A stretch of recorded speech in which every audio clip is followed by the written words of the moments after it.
Nabibilang sa angka ng mga aswang ang binatang si Carlito.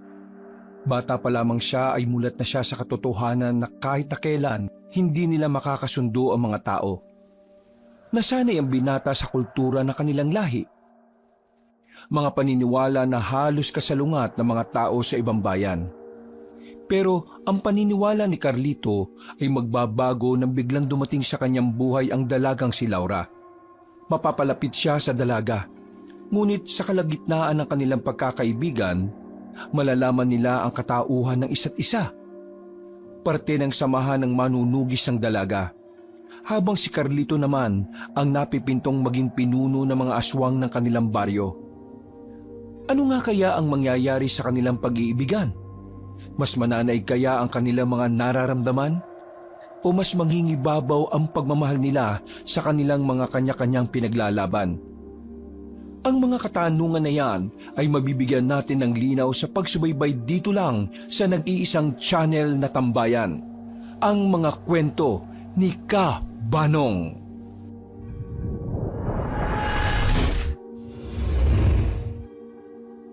Pagsapit pa lang ng kinagabihan, hindi na magkandao-gaga ang mga aswang sa Baryo Karimlan. Naghahanda ang lahat para sa okasyon na kada taon nilang ginagawa. Ang okasyon na ito ay parang katumbas ng araw ng mga patay sa mga tao.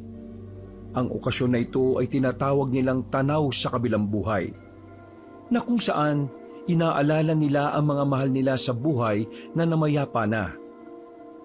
Pero kung sa mga tao ay nalulungkot sila sa araw ng mga patay, ang mga aswang ay masaya kapag tanaw sa kabilang buhay na ang usapan. Sa araw kasi na ito, pakiramdam nila ay muling nabubuhay ang mga namatay na. Kaya naman nagsasagawa sila ng maraming ritual. Naghahanda sila ng maraming pagkain na kanilang inaalay. Nakasuot silang lahat ng kulay pula.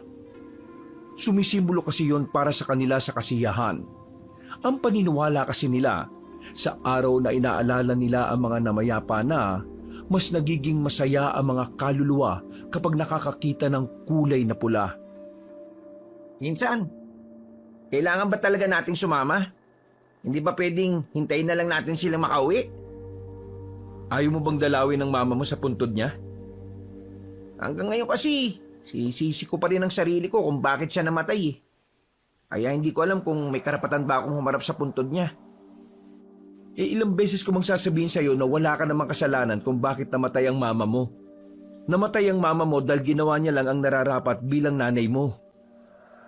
Pero hindi pa rin natin maalis na ako ang dahilan kung bakit siya naparusahan.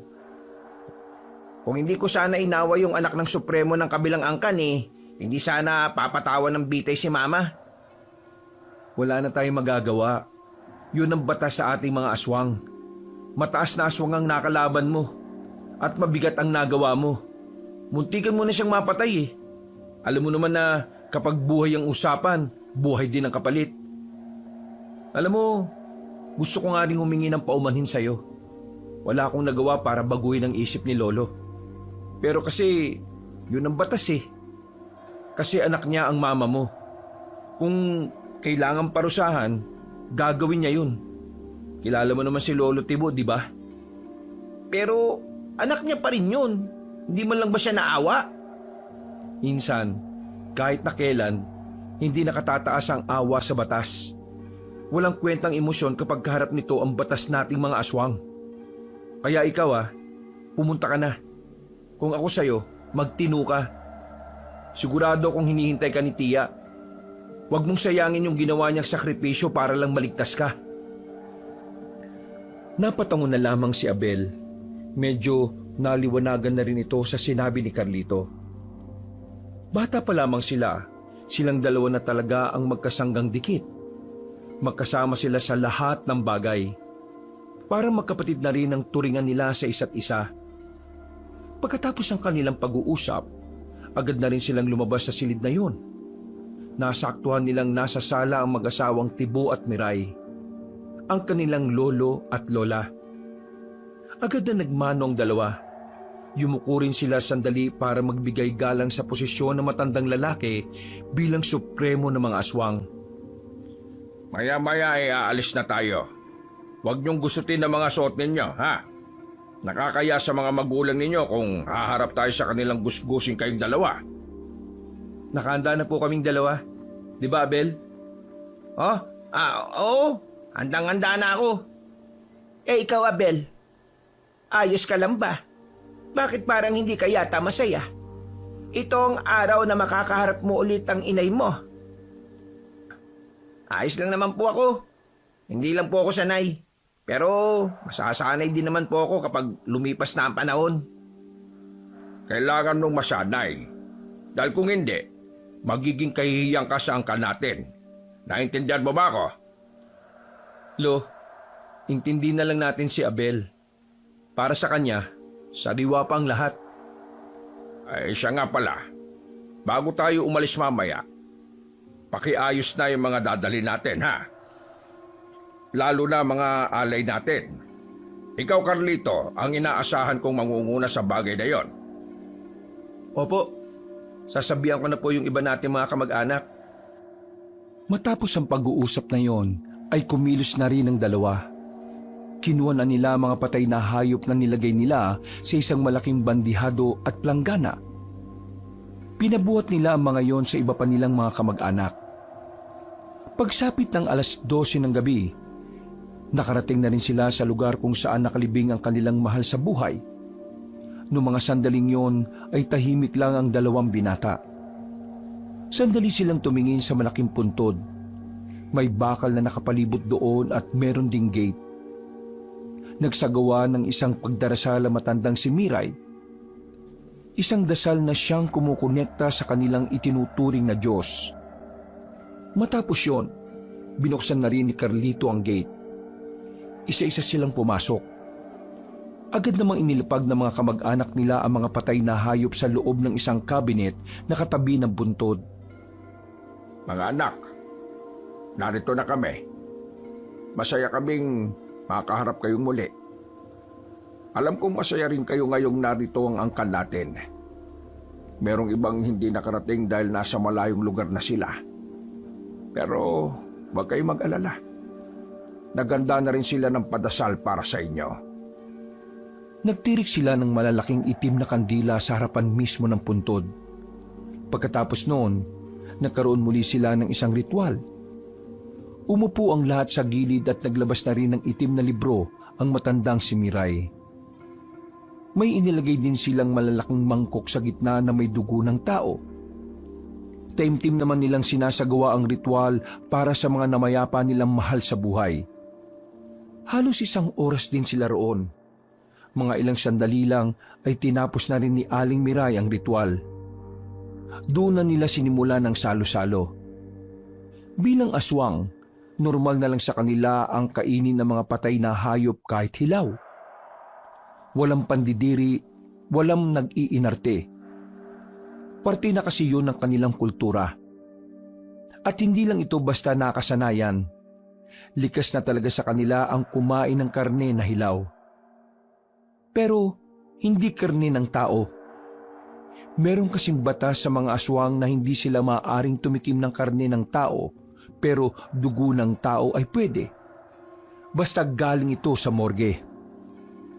Habang nagkakasiyahan ng pamilya nila sa harapan ng mga puntod ng mga kamag-anak nila, lumabas na si Carlito at Abel dahil tapos na rin naman nilang makausap ang kanilang mga magulang.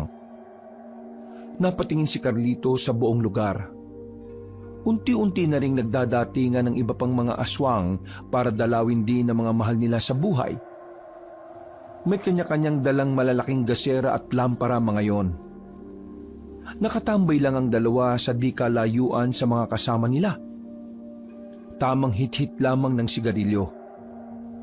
Gusto ko sanang mas mahaba pang makausap si Mama eh.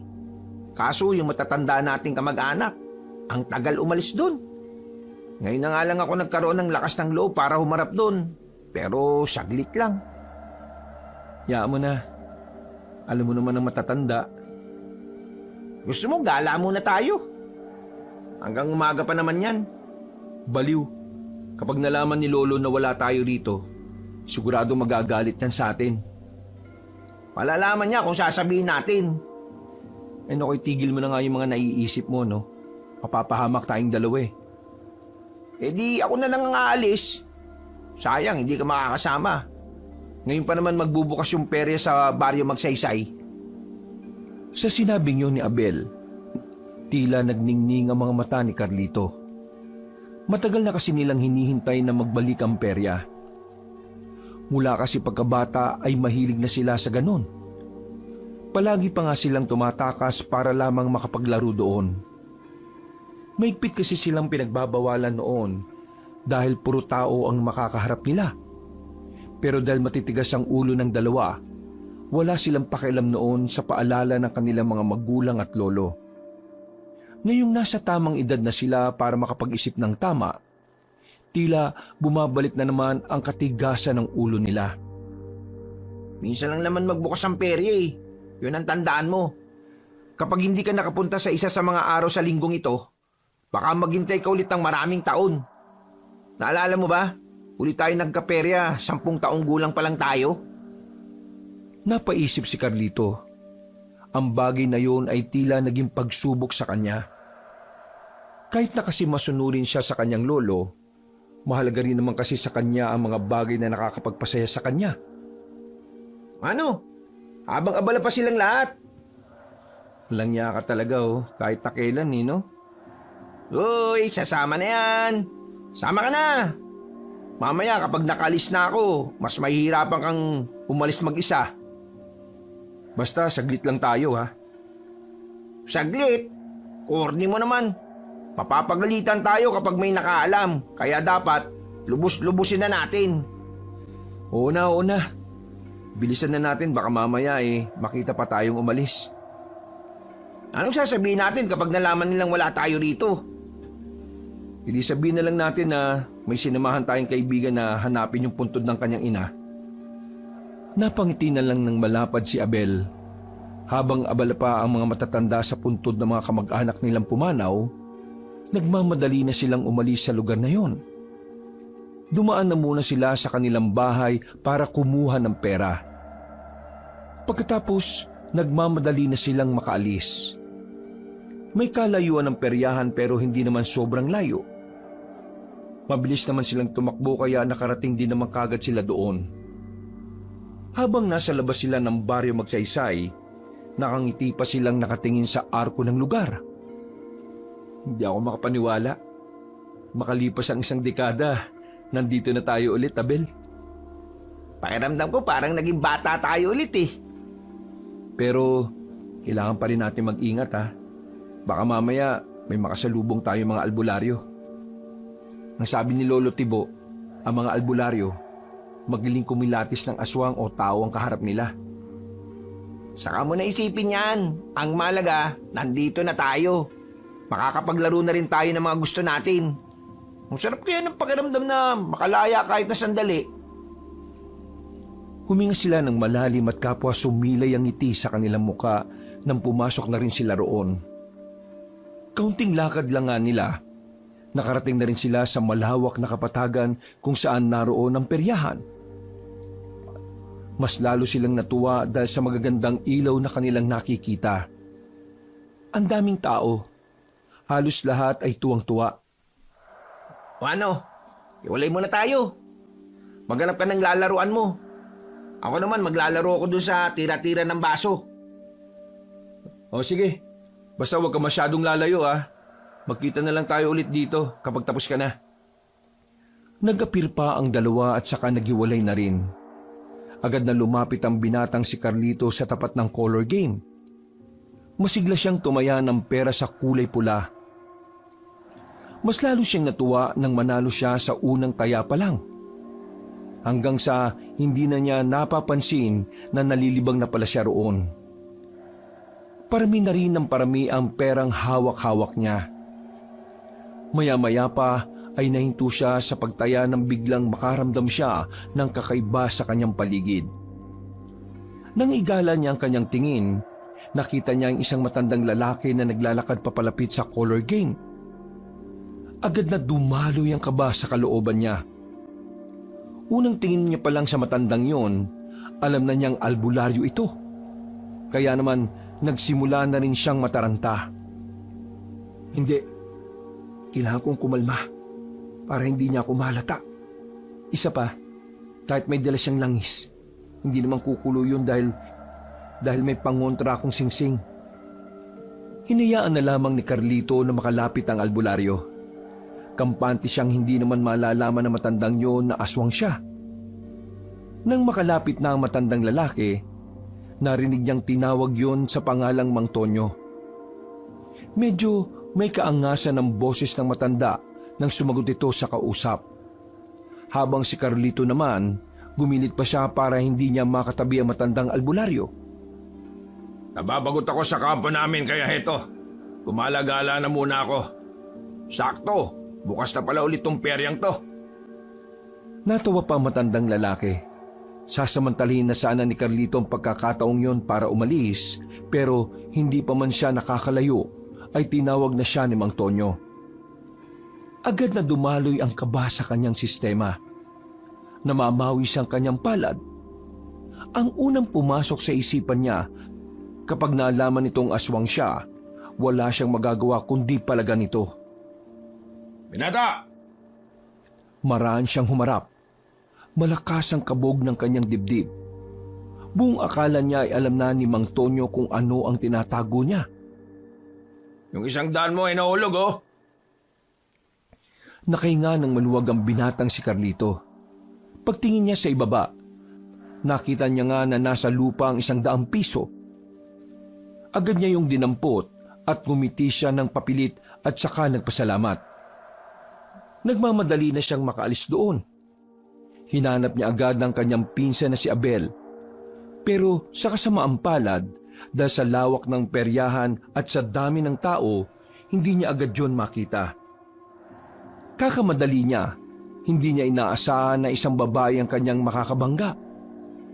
Dahil sa banggaan, kamuntikan ng matumba si Carlito. Buti na lang ay nakahawak siya sa bakal na haligi. Ang nakabanggaan niya namang babae ay nanatiling nakatayo lang. Parang wala lang nangyari. Ayos ka lang ba? Pasensya ka na ha. Hindi rin kasi ako nakatingin eh. Hindi agad nakasagot ang binata. Napatitig muna siya sa mukha ng dalaga. Napakaganda kasi ng babaeng kanyang kaharap. Sa buong buhay niya, ito ang unang pagkakataon na nakakita siya ng ganong klaseng kagandahan. Meron din namang magaganda sa kanilang lugar, pero para sa kanya, kakaiba ang ganda ng kausap niya. Nagliliwanag ang ganda nito. Mahiwaga at sobrang kakaiba. Ang sabi ko kung ayos ka lang. Ha? Oo. Ayos lang naman. Pasensya na rin. Hindi rin kasi ako nakatingin eh. Pasensya ulit. Pero sa susunod, dapat tumingin ka rin sa dinaraanan mo ha. Oo. Pasensya na ulit. May hinahanap kasi ako at saka nagmamadali ako eh. May hinahanap ka? Kasintahan mo? Hindi. Pinsan ko. Naghiwalay kasi kami kanina. Kailangan na naming umuwi. Ganun ba? Ano bang itsura ng pinsan mo? Dito rin kasi ako nagtatrabaho, baka matulungan kita. Nagtatrabaho ka dito? Talaga? Bakit parang gulat na gulat ka? Ngayon ka lang ba nakarinig ng taong nagtatrabaho? Hindi naman. Hindi ko lang inakala. Tagabantay ako dito. Kami ang nagpapanatili ng kapayapaan dito. Kami rin ang mga magtatanggol sa mga tao sakaling may mga masasamang elemento ang umatake rito. Masasamang elemento? Oo, masasamang elemento. Alam mo ba yon? Yung gaya na lang ng sa aswang? Sa puntong ito, mas lalong nadagdagan ang kaba ni Carlito. Hanggang ngayon kasi, naririnig pa rin niya ang salitang aswang sa lugar ng mga tao. Para sa kanya, isa lamang yung patunay na hanggang sa kasalukuyan, kalaban pa rin ang tingin sa kanila ng mga taga-baryo. Aswang? Hindi naman totoo yung ganun, di ba? Mga kwentong bayan lang yon. Kwentong bayan? Hindi Totoo ang mga aswang. Alam mo kung anong totoo? Nakalaban sila ng mga lolo namin noon. O sige na. Pasensya na ulit ha. Kailangan ko pang mahanap yung pinsan ko eh. Uuwi pa kasi kami sa malayo. Pasensya na miss ha. Napailing na lang sa kanya ang babaeng si Laura nang maglakad na rin siya paalis. Bumuntong hininga na lamang din si Carlito nang ipagpatuloy ang paghahanap sa kanyang pinsan. Sa halos 10 minutong paikot-ikot sa perya, nakakaramdam na ng kaba ang binata. Hindi na niya maiwasang hindi mag-isip na baka may nangyari ng masama kay Abel. Parang pinagsisisihan na niya tuloy ang paghihiwalay nila. Nasaan na pa yung siraulong yun? Kailangan na naming umalis dito bago pa may makahalata sa amin. Paglingon niya sa gilid, nakita na niya si Abel na may daladala ng malalaking chichirya na napanalunan nito sa laro. Mabigat na rin ang bulsa nito dahil sa mga barya. Masaya itong lumapit sa kanya pero muntikan niya na itong mabatukan dahil sa inis. Pambira ka naman oh. Nasa ka ba nagpupunta? Kanina pa kita hinahanap ah. Ang sabi mo, balik na lang tayo sa pwesto natin kanina kapag tapos na tayo. Pabalik na ako. Bakit ba? Ano ba problema mo? Merong albulayo rito sa peryahan. Nakaharap ko siya kanina. Kailangan na nating umalis bago pa niya malaman na aswang tayo. Gagi. Malas naman natin oh. Kaya nga eh, dapat na tayong umalis sa lugar na ito. Pwede tayong mamatay kapag nagkataon. Tara na! Walang sinayang na pagkakataon ng dalawa. Agad nilang nilisan ang peryahan. At habang naglalakad sila sa daan ng baryo Magsaysay, hindi maiwasan ni Abel na mapalingon-lingon sa mga gilid at likuran. Mais ka nga. Mas makakalata sila sa kilos mo eh. Para kang kriminal na nakatakas sa kulungan. Eh, higit pa sa kriminal ang tingin nila sa atin eh. Kaya dapat lang alerto tayo. Papalabas na sila ng baryo Magsaysay nang biglang may humarang sa kanilang isang lalaki. May katangkaran nito. Medyo malaki ang katawan. Masama rin kung makatingin. Pero ang mas nakapukaw ng kanilang atensyon ay ang nakasukbit na mahabang patalim sa likuran nito. Sino kayo? Hindi kayo taga rito ah. Nagsimula na namang tumaas ang level ng kanilang kaba sa pagkakataong ito. Napansin ni Carlito ang kamay ni Abel sa likuran nito. Humahaba ang kuko ng kanyang pinsan. Tanda na handa itong lumaban sakaling malagay sila sa alanganin. Kaya naman, ginawa na lamang ni Carlito ng paraan para hindi sila humantong sa karahasan. Galing kami peryahan. Ayun oh, may mga daladala pa siyang napanalunan niya. Hindi kayo taga rito. Bakit kayo nandito? Doon nandun sa kabila ng mga hindi nakatira sa baryo Magsaysay. Ganun ba? Bago lang kasi kami. Taga Maynila kami. Hindi namin kabisado kung ano ang daang meron dito. Isa pa, napadaan lang din naman kami. Anong pangalan niyo? Carlito, ito naman si Abel. Tumingin sa kanila ang lalaki na parabang hinuusgahan ng kanilang buong pagkatao. Tumingin pa sa kanila yon ng masama ng ilang segundo. Ikaw, anong pangalan mo? Bakit mo kami hinaharang? Sino ka ba? Ako si Sagani, isang manunugis. Hinaharang ko kayo para makasigurado akong hindi kayo aswang. Aswang? May ganun ba? Wala namang ganun ah. Malabo naman na maging ganun kami. Kung hindi kayo naniniwala, bahala kayo sa mga buhay nyo. Sige na, umalis na kayo. Sa susunod, aalamin nyo ang tamang daan para hindi kayo naaabala. At para hindi na rin kayo makaabala pa. Sige, maraming salamat at pasensya na ulit. Tara na insan, umalis na tayo. Mabilis na naglakad ang dalawa palabas ng baryo. Nararamdaman ni Carlito na nakatingin pa rin sa kanila ang lalaki. Pero hindi na naman nila yun pinansin pa. Noong mga sandaling yun, nakahinga na rin ng maluwagang magpinsan. Hindi nila alam kung ano ang kanilang gagawin sakaling nabulilyaso sila. Buti na lang kahit na papaano ay umaayon pa rin sa kanila ang sitwasyon. Nagmamadali na sila makabalik sa libingan ng kanilang mga mahal sa buhay. Hindi naman sila nawala ng matagal kaya hindi sila nahalata ni Mang Tibo. Pagdating nila ay abalang-abala pa rin ang matatanda sa kanilang usapan. Doble ginhawa ang kanilang naramdaman dahil naging matagumpay ang kanilang pagtakas at pagbalik.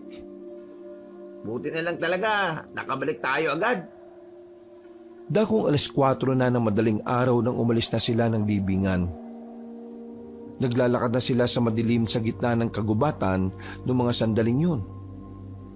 Tahimik lang si Carlito at ang kanyang pinsan naman ay daldal ng daldal. Hindi pa rin kasi nawawala sa isipan ni Carlito ang mga nangyari. Pero sa hindi inaasahang dahilan, pumasok sa kanyang isipan ang mukha ng babaeng nakabanggaan niya. Napangiti siya ng palihim. Hindi niya rin alam kung bakit. Basta palagay niya, natuwa siya sa kagandahan ng dalaga. Nang makauwi na sila sa kanilang bahay, habang nagkakape si Carlito sa bakuran ay nilapitan siya ni Abel at tinanong, Kanina, salita ako ng salita. Ang lalim ng iniisip mo. Tapos, nakangiti ka ba? Yung totoo, kinabahan ka talaga kanina, no?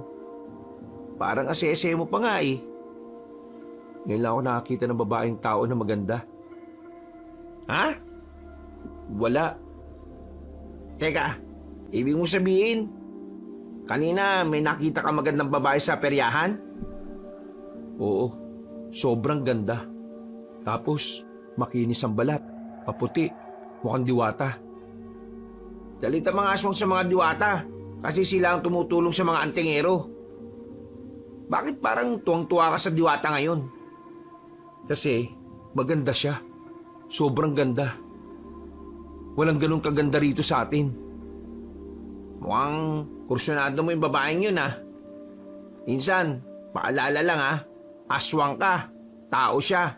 At ang aswang At tao ay hindi kailanman pwedeng mag-ibigan dahil ang mga tao ang kaaway ng mga aswang. Alam ko na yan. Hindi naman ako nakakalimot eh. At wala naman akong sinabing gusto ko siya. Ang sinabi ko lang, nagagandahan ako sa kanya. Yun lang. Wala naman sa batas natin mga aswang na bawal ang magandahan sa mga tao ah.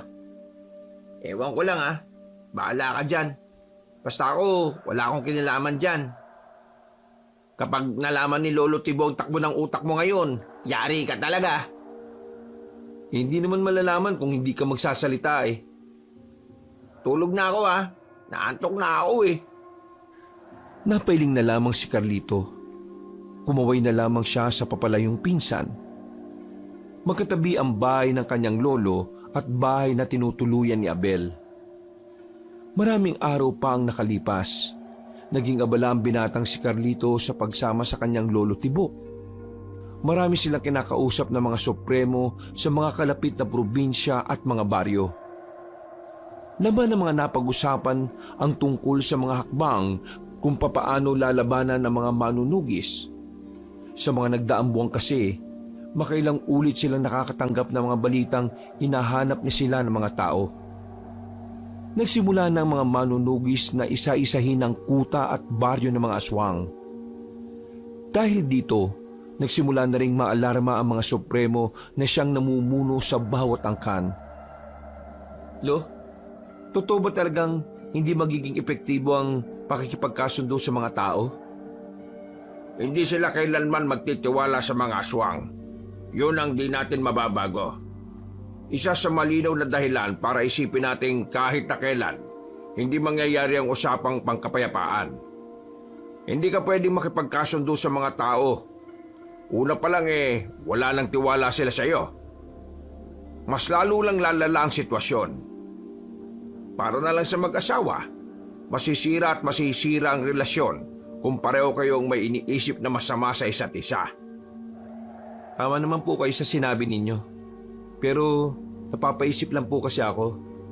Paano naman yung mga taong walang kinalaman? Paano naman yung mga aswang na walang ugnayan sa mga alitan? Di ba parang nadadamay lang sila? Kapag dugo sa dugo ang usapan, damay lahat. Walang pinalalagpas. Ganon din naman ang mga tao sa atin. Lahat ng aswang, masama sa paningin nila. Bata o matanda man yan. Kaya ikaw ha, huwag ka masyadong magpabulag na ang mga tao ay mababait. Kahit na kailan, hindi nila kayang maging mabuti sa mga kagaya natin. Kalaban natin ang mga tao. Wala ni isa sa kanila ang magiging kasundo natin. Kaya kapag nakakita ka ng tao, huwag ka magtitiwala sa kanila. Isang malalim na paghinga na lamang ang ginawa ng matandang aswang na si Tibo. Ayaw na ayaw kasi nitong pag-usapan ng mga ganoong bagay. Ayaw kasi niyang lumalabas ang matinding galit niya dahil sa mga tao. Tara na, bilisan na natin maglakad. Kanina pa tayo hinihintay ng lola mo. Pag-uwi nila sa bahay nila, ay nakahanda na ang kanilang mga pagkain para sa hapunan. Mga karniyo ng baboy, mga hilaw pero nilinis na ng maigi. Bago sila kumain ay nagritual sandali ang matandang babae na si Aling Miray. May kung ano-ano na namang itong binabanggit na pangalan ng kanilang mga Panginoon. Matapos yun, ay sabay-sabay na rin silang kumain. Pagkatapos, umalis ang dalawang matanda para dumalo sa isang pagpupulong. Pagkakataon na ni Carlito ito para makaalis sila ng kanilang lugar. Gusto na naman kasi niyang makita ang dalagang nakausap niya sa perya. Uy, saan ka pupunta? Aalis ka no? Gusto mo bang sumama? Mambira ka talaga. Dati ikaw ang pumipigil sa akin umalis. Tapos ngayon, ikaw ang nagyayaya. Sabihin mo nga sa akin, dahil ba yan dun sa babaeng tao? Ha? Hindi ah. Gusto ko lang naman maglaro sa perya. Pinagsasabi mo dyan. Buwang ka yata eh. Sus, huwag ka na magkaila. Kitang-kita sa pagmumukha mo, no? Bakit ka ba nagsisinungaling pa sa akin? Eh, hindi naman kita isusumbong. O yan no. Sasama ka pa ba? Oo na. Nakakabagot din dito sa bahay eh. Palihim na nakaalis ang dalawa ng kanilang lugar. Masaya silang nagagawa pa rin nila ng swabe ang kanilang pagtakas kahit maraming mga aswang na gumagala sa gubat. Kabisado na kasi nila ang mga pasikot-sikot na mga dadaanan nila. Bata pa lang kasi sila ay lagi na nilang nililibot ang kagubatan. Nang makalayo na sila, agad silang tumungo sa kalsada. May napadaan na truck ng gulay at kahit umaandar pa yon, ay sumabit na lang sila sa likuran. Insan, kumapit ka na maayos ha. Naalala mo ng mga bata pa tayo? Nalaglag ka sa ganito kasi ang tanga-tanga mong kumapit. Ano ka ba? Pinaalala mo pa talaga ha? Ikaw nga, tumakay ka sa truck ng buhangin eh. Nagtawanan na lamang ang dalawa habang nakasabit sila sa truck na yon. Makalipas lang ang ilang minuto, narating na rin nila ang baryo na Magsaysay. Papasok na naman sila roon kahit na napagbawalan na sila ng lalaking nakausap nila. Paglapit nila sa harapan ng baryo, nakita agad nila ang lalaking si Isagani. Hinarang sila nito ulit. Oh, nandito na naman kayo. Di ba nasabihan ko na kayo na hindi pwedeng dumaan dito ang mga dayo? Ano bang mahirap intindihin sa bagay na yun? Ang totoo niyan, hindi kasi namin alam yung sinasabi mong daan sa kabila. Dito kami ibinababa ng sinasakyan namin eh. Pasensya ka na ah. Pero baka pwede mo na lang kami padaanin. Tapos, doon na lang kami magtatanong sa perya kung saan ang daan paalis. Hindi pwede. Hindi kami nagpapadaan ng hindi taga rito. Bakit ba ang tigas ng bungo nyo? At saka, di ba taga Maynila kayo? Bakit kayo gala ng gala sa gabi? Hindi nyo ba alam na may mga aswang na gumagala-gala rito sa area namin? Kinakakabagot na kasi sa paupahan namin eh. Wala naman siguro masama kung paminsan-minsan maglibang din kami. At saka, para maging maganda na rin ang pagbabakasyon namin. Di nga pwede. Kapag kayo nabiktima ng mga aswang, kami ang malalagay sa alanganin eh. Kami ang pagagalitan ng nakatataas dahil pinapasok namin kayo. Kaya kung ako sa inyo, umuwi na lang kayo. Sandaling lumayo ang dalawa at tagbulungan. Nakatingin lang naman sa kanila ang lalaking si Isagani. Kung tumalunan na kaya tayo ng mataas para makapasok tayo. Doon sa dilim mo, pwede rin naman tayong gumapang na mabilis. Aswang naman tayo eh. Hindi ka ba nag-iisip? Baka may makaramdam ng presensya natin kapag kumilos tayo ng di normal. Yan ang... Hoy! Anong pinagbubulungan nyo? Kalma, relax. Hindi mo naman kailangan bunutin yan eh. Nag-uusap lang kami kung paano kami makakapunta sa perya. Hindi kasi talaga namin alam ang kabilang daan eh. Sige na bro, papasukin mo na kami. Gusto lang naman namin maglaro sa perya eh. Nung bata kasi kami, lagi kasi kami nakakulong. Wala kaming kaibigan. Buti pa nga ikaw, mukhang marami kang kaibigan eh. Mukhang lagi kang nasa perya nung bata ka. Kayo? Hindi kayo nakapagperya nung bata pa kayo?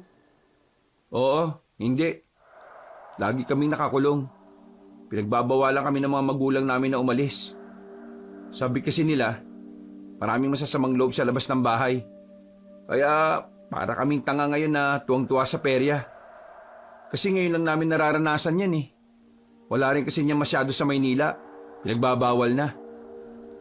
Tila nakaramdam ng awa ang lalaking si Isagani sa kanila. Binitiwan nito ang hawak na mahabang patalim. Bumuntong hininga ang lalaki.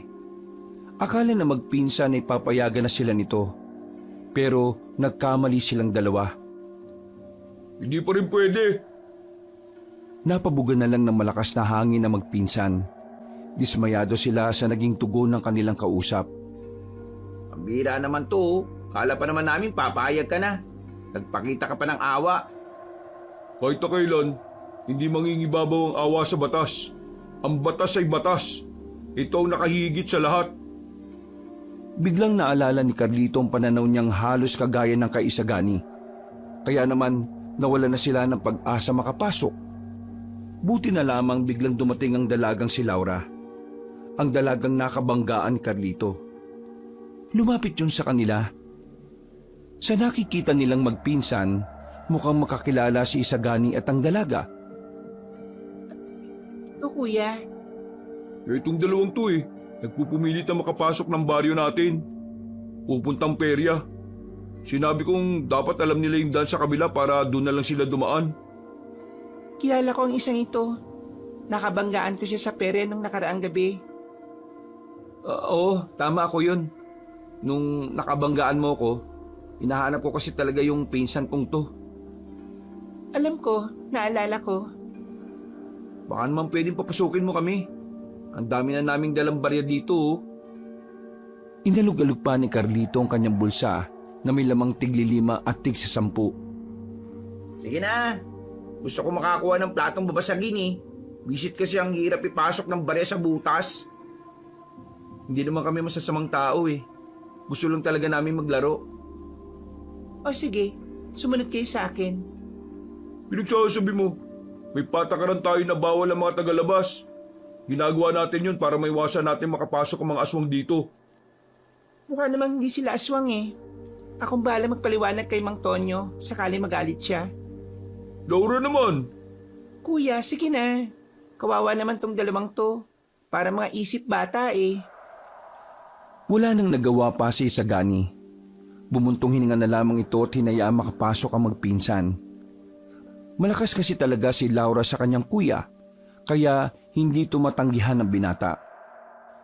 Nagtitiwala ako sa inyong dalawa ha, na wala kayong gagawin masama sa peryahan. Kaya umayos kayo. Naku, hindi naman talaga kami masama eh. Yung iba lang. Kapag naalaman ko na may ginawa kayong katarantaduhan, nakikita niyo tong nasa likuran ko, itataga ko ito sa inyo hanggang sa maging giniling na kayo. Grabe, nakakatakot ka pala magalit. Nagsimula na silang maglakad. Nasa unahan nila ang babaeng si Laura. Hindi maiwasan ni Carlito na mapatingin sa katawan ng dalaga. Sa mga sandaling yon, nakikita ni Carlito ang hubog ng katawan ni Laura. May pagkamasikip din kasi ang suot nitong maong at damit. Wala siyang kaalam-alam na ang pinunta mo rito ay siya talaga. Huwag ka nga maingay. May sinasabi ba kayong dalawa? Wala naman. Nakakatuwa lang kasi ang bait mo. Ngumiti lang ang dalaga. Para namang kinilig ang lalaking si Carlito. Hindi niya inakala na magtatama ang kanilang paningin ng ganoon katagal. Nang makarating na sila sa peryahan, hindi na natiis pa ni Carlito ang mga sandaling yon. Pinaalis na muna niya si Abel para masolo ang dalaga. Maraming salamat nga pala at pinapasok mo kami. Ah, siya nga pala. Kuya mo ba yung lalaking yon? Ang sungit eh. Pinsan ko siya. Kuya ko na rin. Ginagawa lang naman niya ang trabaho niya eh. Sobrang higpit pala rito sa baryo ninyo, no? Oo, kasi may banta na mga aswang ang mga baryo dito sa amin para maiwasang mapasok agad kami. Pinagbabawalan talaga ang mga hindi namin kilala na makapasok ng baryo magsaysay. Itong peryahan ba? May mga bantay din? Oo, ako naka-assign dito. May mga ilan lang akong kasama. Teka, di ba sabi mo nung una hindi totoo ang aswang? Pero bakit parang interesado ka na ngayon? Kasi nagtanong-tanong ako sa amin. Sabi nila, totoo raw. Di totoo. Madali ka palang maniwala sa sabi-sabi. Pero totoo ang mga aswang. Hindi ako pwede magsinungaling pagdating sa bagay na yon. Siya nga pala. Ano nga palang pangalan mo? Ako nga pala si Carlito. Gusto ko lang malaman ang pangalan mo para kapag nagkikita tayo rito, may nababanggit akong pangalan. Lalo na kapag nagpapasalamat ako sa'yo. Laura. Laura ang pangalan ko, Carlito. Maraming salamat ulit, Laura, ha? Walang anuman, Carlito. Sige na, mag-iikot na ako. Magsaya lang kayo sa paglalaro. Nang maglakad na paalis ang babae, parang timang na nagtatatalon sa tuwa ang binatang si Carlito. Hinanap niya agad si Abel at saka kinuwento ang tungkol sa kanilang pag-uusap. Kahit si Abel ay kinikilig din sa nangyari. Masaya ako para sa'yo, Insan. Pero huwag mo kakalimutan ng limitasyon mo, ha? Nawala ang ngiti sa mukha ni Carlito. Tila nasira kasi ni Abel ang kilig na nararamdaman niya para sa dalaga. Alam mo, may tawag sa ginagawa mo eh. Ano bang tawag dun? Basag trip? Oo, tama. Basag trip ang tawag sa'yo. Di ka na lang makisakay muna eh. Pinapaalalahanan lang kita. Saka mo na lang ako paalalahanan kapag nagkakamabutihan na kami. Pero nung ikaw ang nagpapaalala sa akin nung kung ano-ano, gusto mo masunod agad. Ay nako, nagkabaliktad na yata tayo, Insan, ha. Ako na ngayon ang nagsasaway sa katigasan ng ulo mo. Magsasalita pa sana si Carlito nang biglang may tumunog na bell. Walang tigil ang tunog na yon. Pero nakita nila ang mga tao sa peryahan ay natataranta na nagtatakbuhan. Maya-maya pa narinig na lang nilang sinasabi na ng mga tao na meron daw aswang na lumusob. Gumilid sila at nagtago. Pumesto sila roon di dahil natatakot sila, kundi dahil nababahala sila na baka ang mga aswang na lumusob doon kakilala ng kanilang lolo. O baka kasama nila sa baryo. Hindi tayo pwedeng lumabas hanggat hindi natin nalalaman kung sino ang aswang na lumusob. Paano kung mapagkamalan din nila tayong tao at patay nila tayo? Baliw ka ba? Aswang tayo. Maamoy nila tayo. Kaya malabo yan. Nang muli silang sumilip, nakita nilang nagtitipon-tipon na ang ilang manunugi sa peryahan. Maya-maya pa ay may mga aswang na ring lumitaw. Nagkaroon ng labanan. Nanlalaki ang mga mata ni Carlito nang makitang nakikipaglaban ng dalagang si Laura. Magaling itong humawak ng sandata. Para itong lalaki kung kumilos. Sobrang layo ng kilos nito sa tila maamo nitong mukha. Insan, manunugis rin yata yung babaeng yan. Lalong hindi kayo pwede. Naku, manahimik ka na nga muna. Insan, mukhang tagilid sila sa laban. Mga gabunan ng mga lumusob ngayon eh, oh. Yan din ang iniisip ko eh. Baka mapahamak si Laura.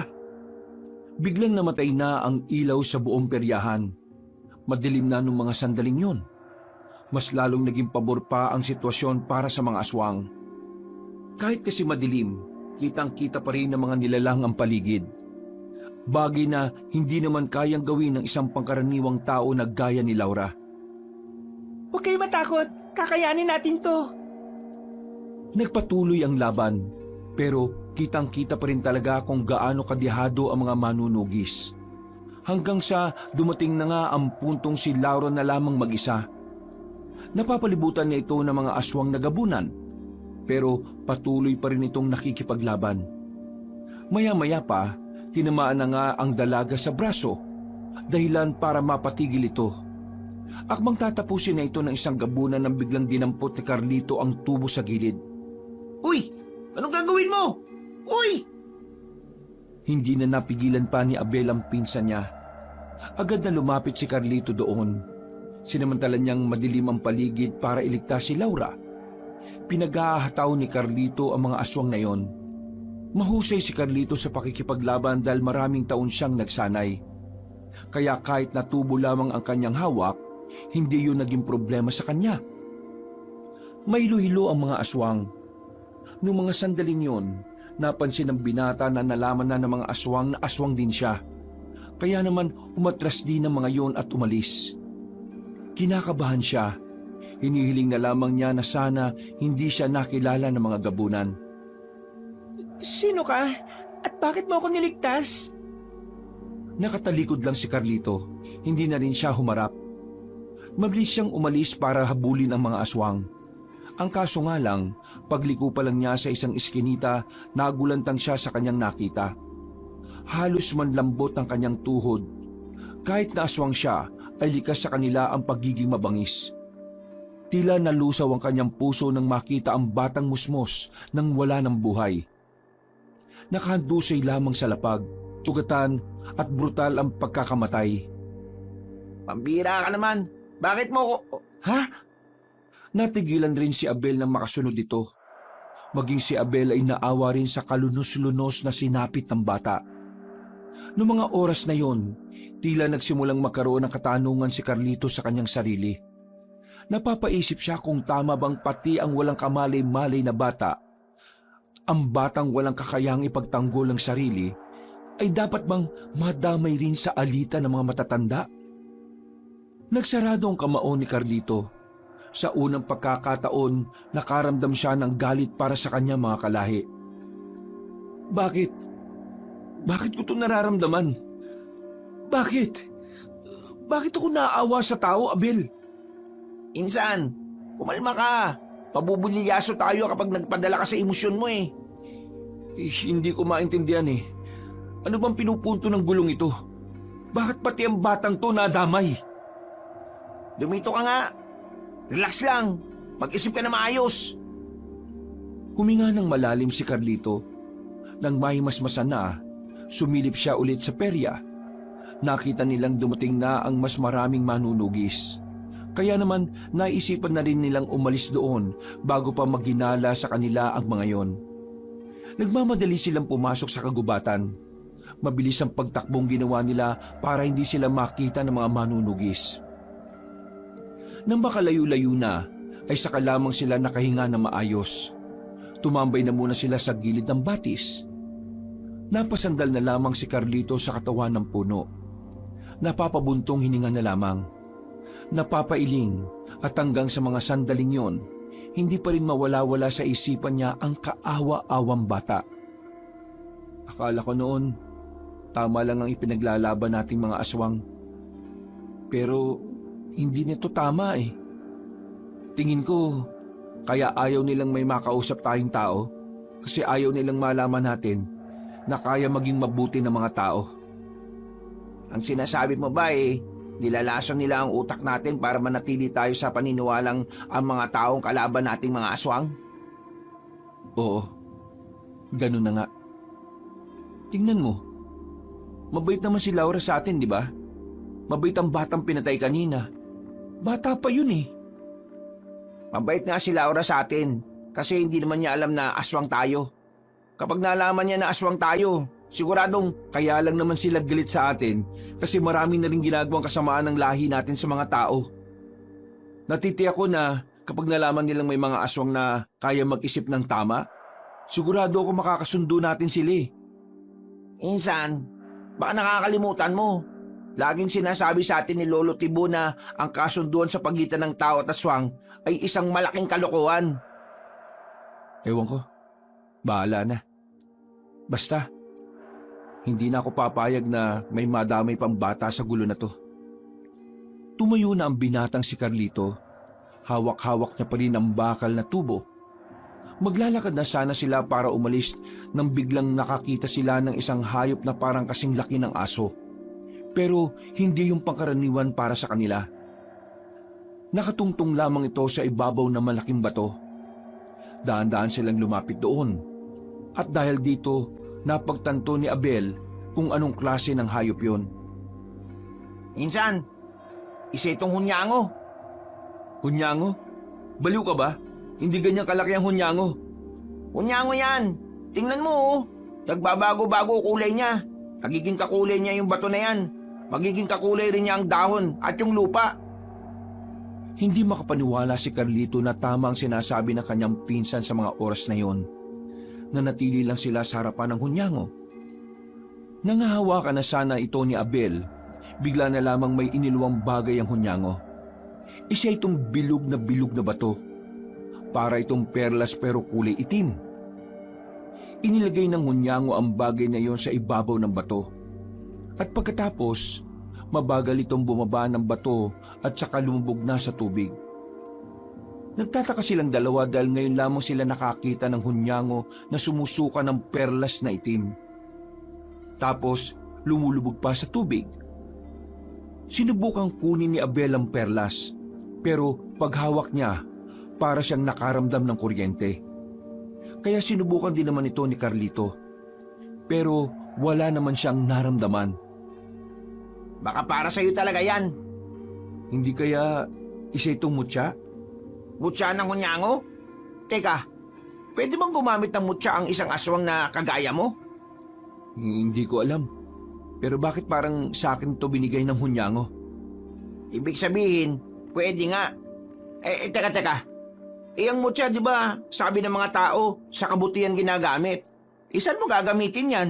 Sa pakikipaglaban sa mga tao? O sa pakikipaglaban sa mga kalahi natin? Tingin ko, kung sino ang gumagawa ng masama, sa kanila ko ito gagamitin. Itinago na muna ni Carlito ang perlas na itim. Umuwi sila ng kanilang baryo. Sakto naman na wala pa rin doon ang lolo at lola nila. Hindi na sila natutulog hanggang mag-umaga.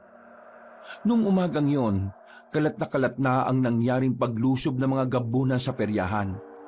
Higit sa lahat, kalat na rin ang usapang may isang aswang na nagligtas ng isang tao. Kinabahan agad si Carlito. Nababahala siya na baka merong nakakilala sa kanya. Biglang pumasok ang kanyang lolo sa bahay. Sa mukha pa lang na matanda, kitang-kita na ni Carlito ang pagkainis nito. Balbak talaga magplano si Supremo Kepeng kahit na kailan. Hindi man lang niya sinabi sa mga bata niya na kahit sinong humadlang ay patayin. Ano naman kung may aswang na sumagip sa taong yan? Di sana pinatay nila. Ang dami nila, puro gabunan pa sila. Ay nako, mga inutil talaga. Tibo, kumalma ka. Walang magagawa yung kakaganyan mo. Baka mamaya niyan kayo pa ni Supremo Kepeng ang hindi makaintindihan. Sinasabi ko na kasi na dapat ako magplano at papasamahin ko ang mga bata ko. Ang kaso, nagbida-bida siya. Tingnan mo ang nangyari. Kung sana napatay natin ang mga manunugis na yun, di sana malaking bagay na sana sa atin yan. Isa doon ay opisyal ng manunugis. Yung babaeng nandun sana ang dapat mamatay. Pero ano nangyari? Wala! Ang napaslang lang nila ay ang batang wala namang kwenta. Lihim na nagsarado ang kamao ni Carlito nang marinig ang tungkol sa bata. Hindi niya maiwasang hindi magalit. Kapag naalala niya ang kaawa-awang sinapitang musmos, nagagalit din siya pati sa kanyang lolo. Kaya nga ang gagawin mo, pupunta ka sa konseho. Titipunin mo ang mga Suprema at ikaw na ang mangunguna sa susunod na atake. Akala mo ba magiging madali ang sunod na atake? Hindi! Ngayong alam na nilang pwede tayong umatake, maghahanda na sila. Sinayang ni Supremo Keping ang pagkakataon na sana hindi nakapaghanda ang mga manunugis. Napainom na lamang ng mainit na tubig ang matandang si Tibo. Napansin nito si Carlito na tahimik lang sa lamesa at parang malalim ang iniisip. Carlito, tahimik ka yata ngayon.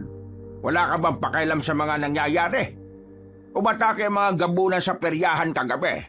Pero may isang aswang daw ang nakialam at nag-traitor sa lahi natin. Ano ba masasabi mo ron? Mahalaga ang opinyon mo rito dahil ikaw ang susunod na supremo sa angkan natin. Kung hindi nila kinaya ang isang aswang na nag-traidor, isa lang ang ibig sabihin nun, Lolo. Malakas ang aswang na yon. At mukhang hindi niya gusto ang mga nangyayaring gulo sa pagitan ng mga aswang at mga tao. Kung sino man siya, papatayin ko siya kagad kapag nagkita kami. Walang-wala pa siya sa kalahati ng lakas at karanasan ko. Yan ka na naman eh. Tumigil ka nga. Huwag kang gagawa ng desisyon na nakabase lang sa init ng ulo mo, ha? Tama po si Lola. Nasa iyo nakasalalay ang angkan natin, Lo. Kapag ikaw ang napahamak, malaking kawalan sa atin. Sinasabi mo bang hindi ko kakayanin ng aswang na nag-traitor, ha? Hindi naman po sa ganun, Lo. Nag-aalala lang naman po ako sa inyo. Hindi ko kailangan ng pag-aalala mo. Ang kailangan ko, yung utak mo. Kung meron kang naiisip para hanapin ang traitor na aswang na yon. Huwag po kayo mag-alala, Lo. Kapag nakuha na namin ang impormasyon mula kay Supremo Kepweng, magsasagawa kami ni Abel ng investigasyon. Yan! Tama yan! Nang magkaroon ka naman ng pakinabang sa akin. Tibo naman, ayusin mo nga mga sinasabi mo sa apo mo. Wala naman talagang pakinabang ang isang yan eh. Lagi pang kinokontra ang mga naiisip ka. Alam mo, Carlito, walang saysayang lahat ng natutunan mo sa laban kung ikaw mismo ayaw mong labanan ng mga tao. Akala mo ba hindi ko alam na natatakot kang humarap sa kanila? Masyado ka kasi mabait eh. Masyado kang malambot. Tandaan mo ha, ang mga tao ang kalaban natin. Sila ang pumaslang sa mga mahal natin sa buhay. At ang misyon natin sa mundong ito, walang iba kundi ubusin ng mga tao. At tayong mga aswang ang maghahari. Padabog na lumabas ng pintuan ng kanyang lolo. Hindi na lamang niya yon pinatulan pa. Kilala niya ang matandang lalaki. Kahit na kailan, hindi ito magpapatalo. Palaging pinapairal ni Mang Tibo ang pagiging supremo nito, kaya wala ring mangyayari. Apo, pagpasyensyahan mo na ang lola mo. Kilala mo naman yung lolo mong yon. Ayaw noon na natatalo. Ay nako, kung sino ba naman kasi ang traitor na aswang na yon. Kung di na sana siya nakialam di sana tapos na ang buhay ng babaeng yon. Lola, pati ba naman ikaw, ayos lang sa'yo na madamay ang mga taong wala namang kinalaman sa gulong ito. Lalong-lalo na yung batang namatay. Apo, ubusan ng lahi ito. Lahat damay. Kagaya ng sinasabi ng lolo mo sa'yo. Kahit ang mga tao rin, idadamay rin nila lahat ng kalahi natin kahit na bata, kahit na matanda. Pero wala na bang paraan para magkaroon ng kapayapaan? Bakit mo sinasabi ang mga yan? Nakakalimutan mo na ba ang layunin ng buong lahi ng mga aswang? Hindi ko naman po nakakalimutan. Naawa lang ako sa mga kapwa nating aswang na bagong sibol pa lang, tapos mamumulat na sila sa gulo. At kapag minalas-malas pa pwede pa silang mamatay. Ganon din sa mga tao. Apo, wala nang solusyon ng alitan na ito. Ang tanging solusyon na lamang, maubos ang isang panig. Ang mabuti pa, ayusin mo na ang sarili mo. Uutusan kitang tumungo sa bayan. Suot mo ba yung singsing? Kailangan mong bumili ng manok. Isama mo si Abel kasi marami kayong bibilhin. Naligo na lamang si Carlito nung umagang yon. Pagkatapos ay pinuntahan naman niya ang pinsang si Abel. Sakto naman na wala naman itong ginagawa at nagbabasa lang ng kung ano-ano. Mamaya ka na magbasa. Kailangan natin pumunta ng bayan. Wala na tayong pagkain. O sige, pero insan, hindi ba nakahalata si Lolo? Hindi naman. Pero sobrang galit siya. Sabi niya, papatayin niya raw yung traidor na aswang na yon. Medyo kinakabahan nga ako eh. Alam kong gagawin niya talaga yon sa karning malaman niya na ako ang nagligtas kay Laura. Gagawin niya talaga yun. Si mama nga na sarili niyang anak inayaan niyang bitayin. Sige na, tara na. Bago ka pa maiyak ulit. Napapailing na lamang si Carlito nang mauna na itong lumabas ng bakuran. Dakong 8:00 na sila nakaalis ng kanilang baryo. Dinaanan pa kasi nila ang kampo nila Supremo Kepweng. Kumalap lang sila ng impormasyon mula sa mga gabunan. Maraming tao sa bayan dahil araw kasi ng Sabado. Agad silang nakipagsiksikan sa mga naroroon. Tumungo sila sa kanilang suki. Nabili naman na nila ang lahat ng kanilang kailangan. Palis na sila sa palengke nang biglang matanaw ni Carlito ang matandang si Mang Tonyo. Tandang-tanda niya ang mukha nun. Hindi niya makakalimutan pagdating sa itsura ng mga nakakaharap niya. Bigla niyang hinawi si Abel patungo sa gilid. Napansin din kasi ni Carlito na may iba pang kasama ang matandang lalaki. Kailangan na natin makalis kagad. Bakit ka ba natatakot? Hindi mo ba suot yung singsing? Naiwan ko nga sa banyo eh. Ay gagi. Yung akin din Pambihira. Baka mamatay tayo ngayon. Kukululangis nila. Nang mapalingon ang mga manunugis sa direksyon nila, sinimulan na nilang maglakad. Wala na silang pakialam kung ilang tao pa ang kanilang mabangga. Ang mahalaga na lamang sa magpinsan ay makaiwas sa maaaring gulo na mangyari. Dito muna tayo. Anong dito? Sira ulo ka ba? May dala nga silang langis. Malalaman nila kung nasan tayo. Kailangan natin makasakay kagad. Teka lang naman kasi. Masakit na pa ako Nakatapak ako ng Nakita ni Carlito na dumudugo na ang paa ng kanyang pinsan. Napailamos na lamang siya sa muka. Noong mga sandaling yon, nakita niya ring papalapit na sa kanila ang mga manunugis. Pagtingin nila sa kanilang harapan, nakita nilang meron na ring mga kalalakihan. Wala na silang matatakasan. Kung tatakbo sila, baka bigla na lang may bumaon na palaso sa katawan nila. O baka bigla na lang ding may tumaga sa kanila. Nakatigil lang ang dalawa. Nakahawak pa si Carlito sa dumudugong paa ng pinsan. Nasa harapan na nila si Mang Tonyo. Pero laking pagtataka nila nang parabang hindi sila nakikita ng mga yon. Sobrang lakas ng kulo ng langis ng lana. Kaya nakasisiguro kung nandito lang yon. Doon kayo. Dito kami. Kapag nakita nyo sila hulihin nyo. Pero kapag nalagay na sa alanganin ang buhay ninyo, patayin nyo na. Nag-alisan ng mga manunugis habang silang dalawa nakaupo pa rin doon. Saka lamang napagtanto ni Carlito na nasa kanya pa rin pala ang perlas na bigay ng malaking hunyango.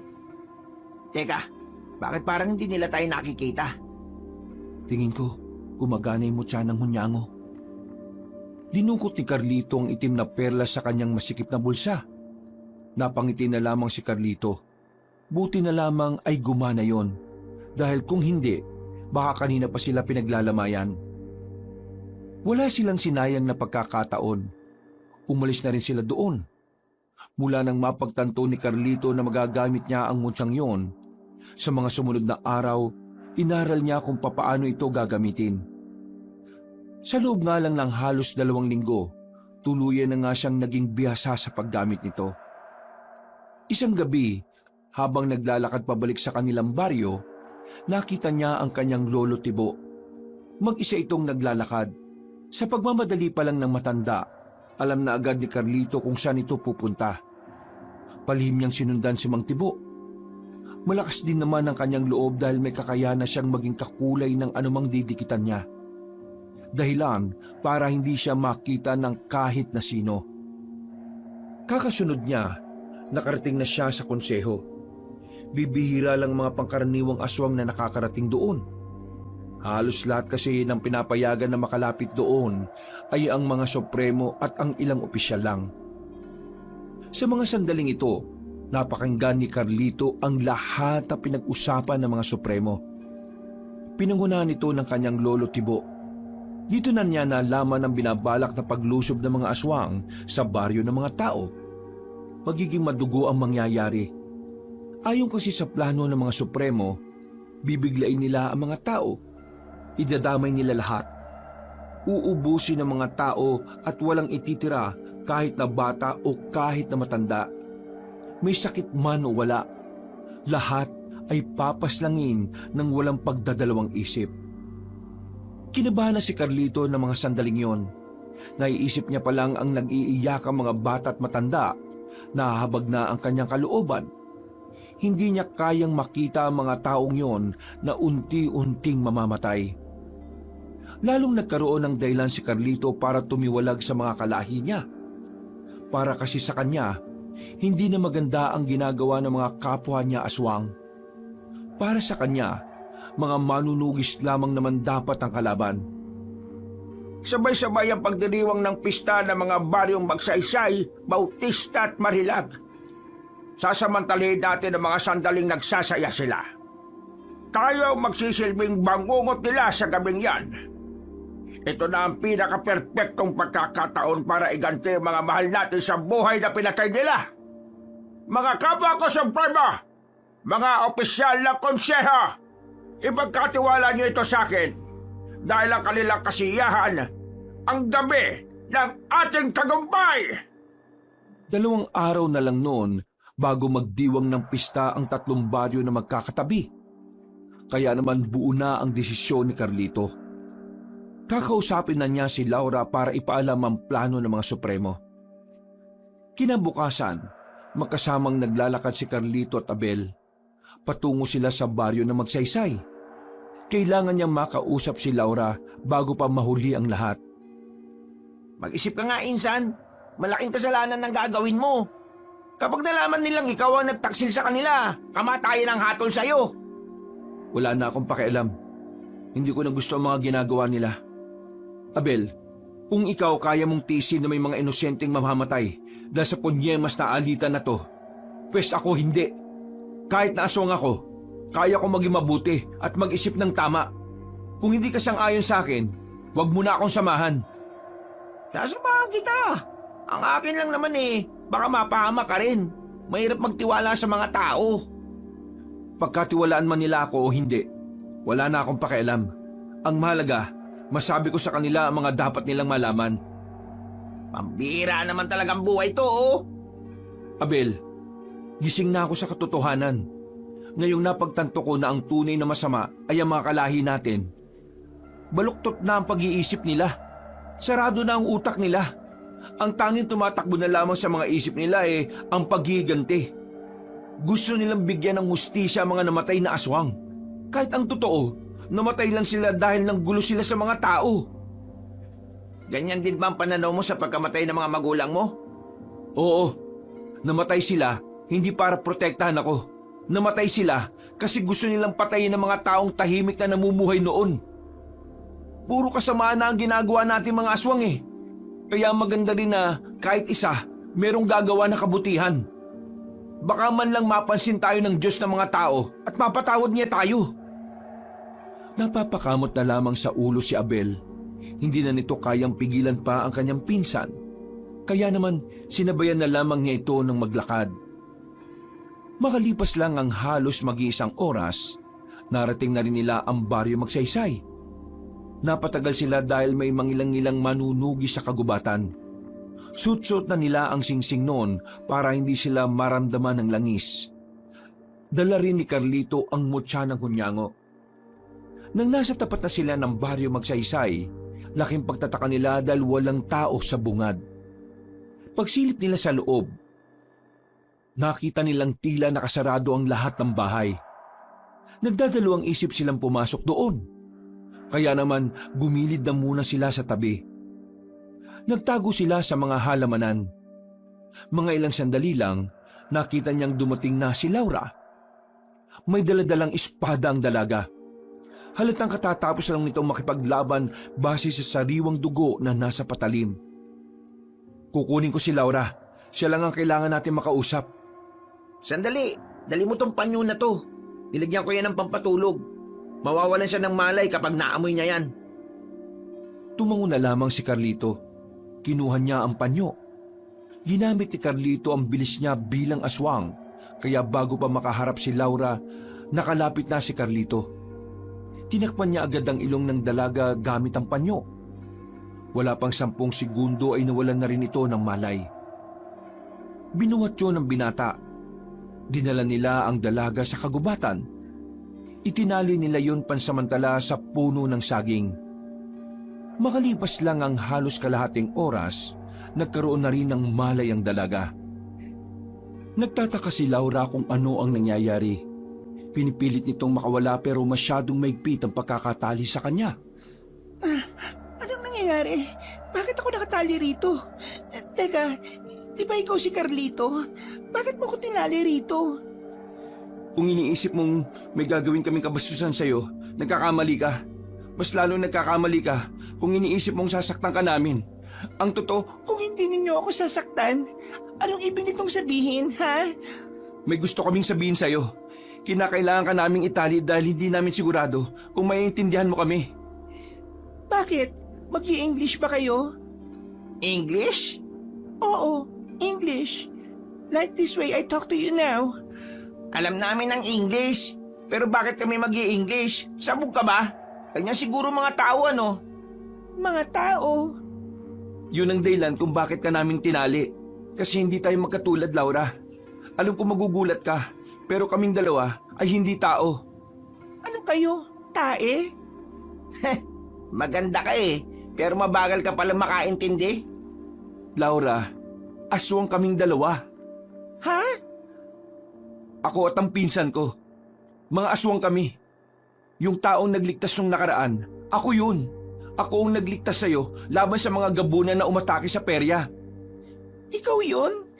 Teka, hindi magandang biro to ha. Hindi ako natutuwa. Hindi kami nagbibiro.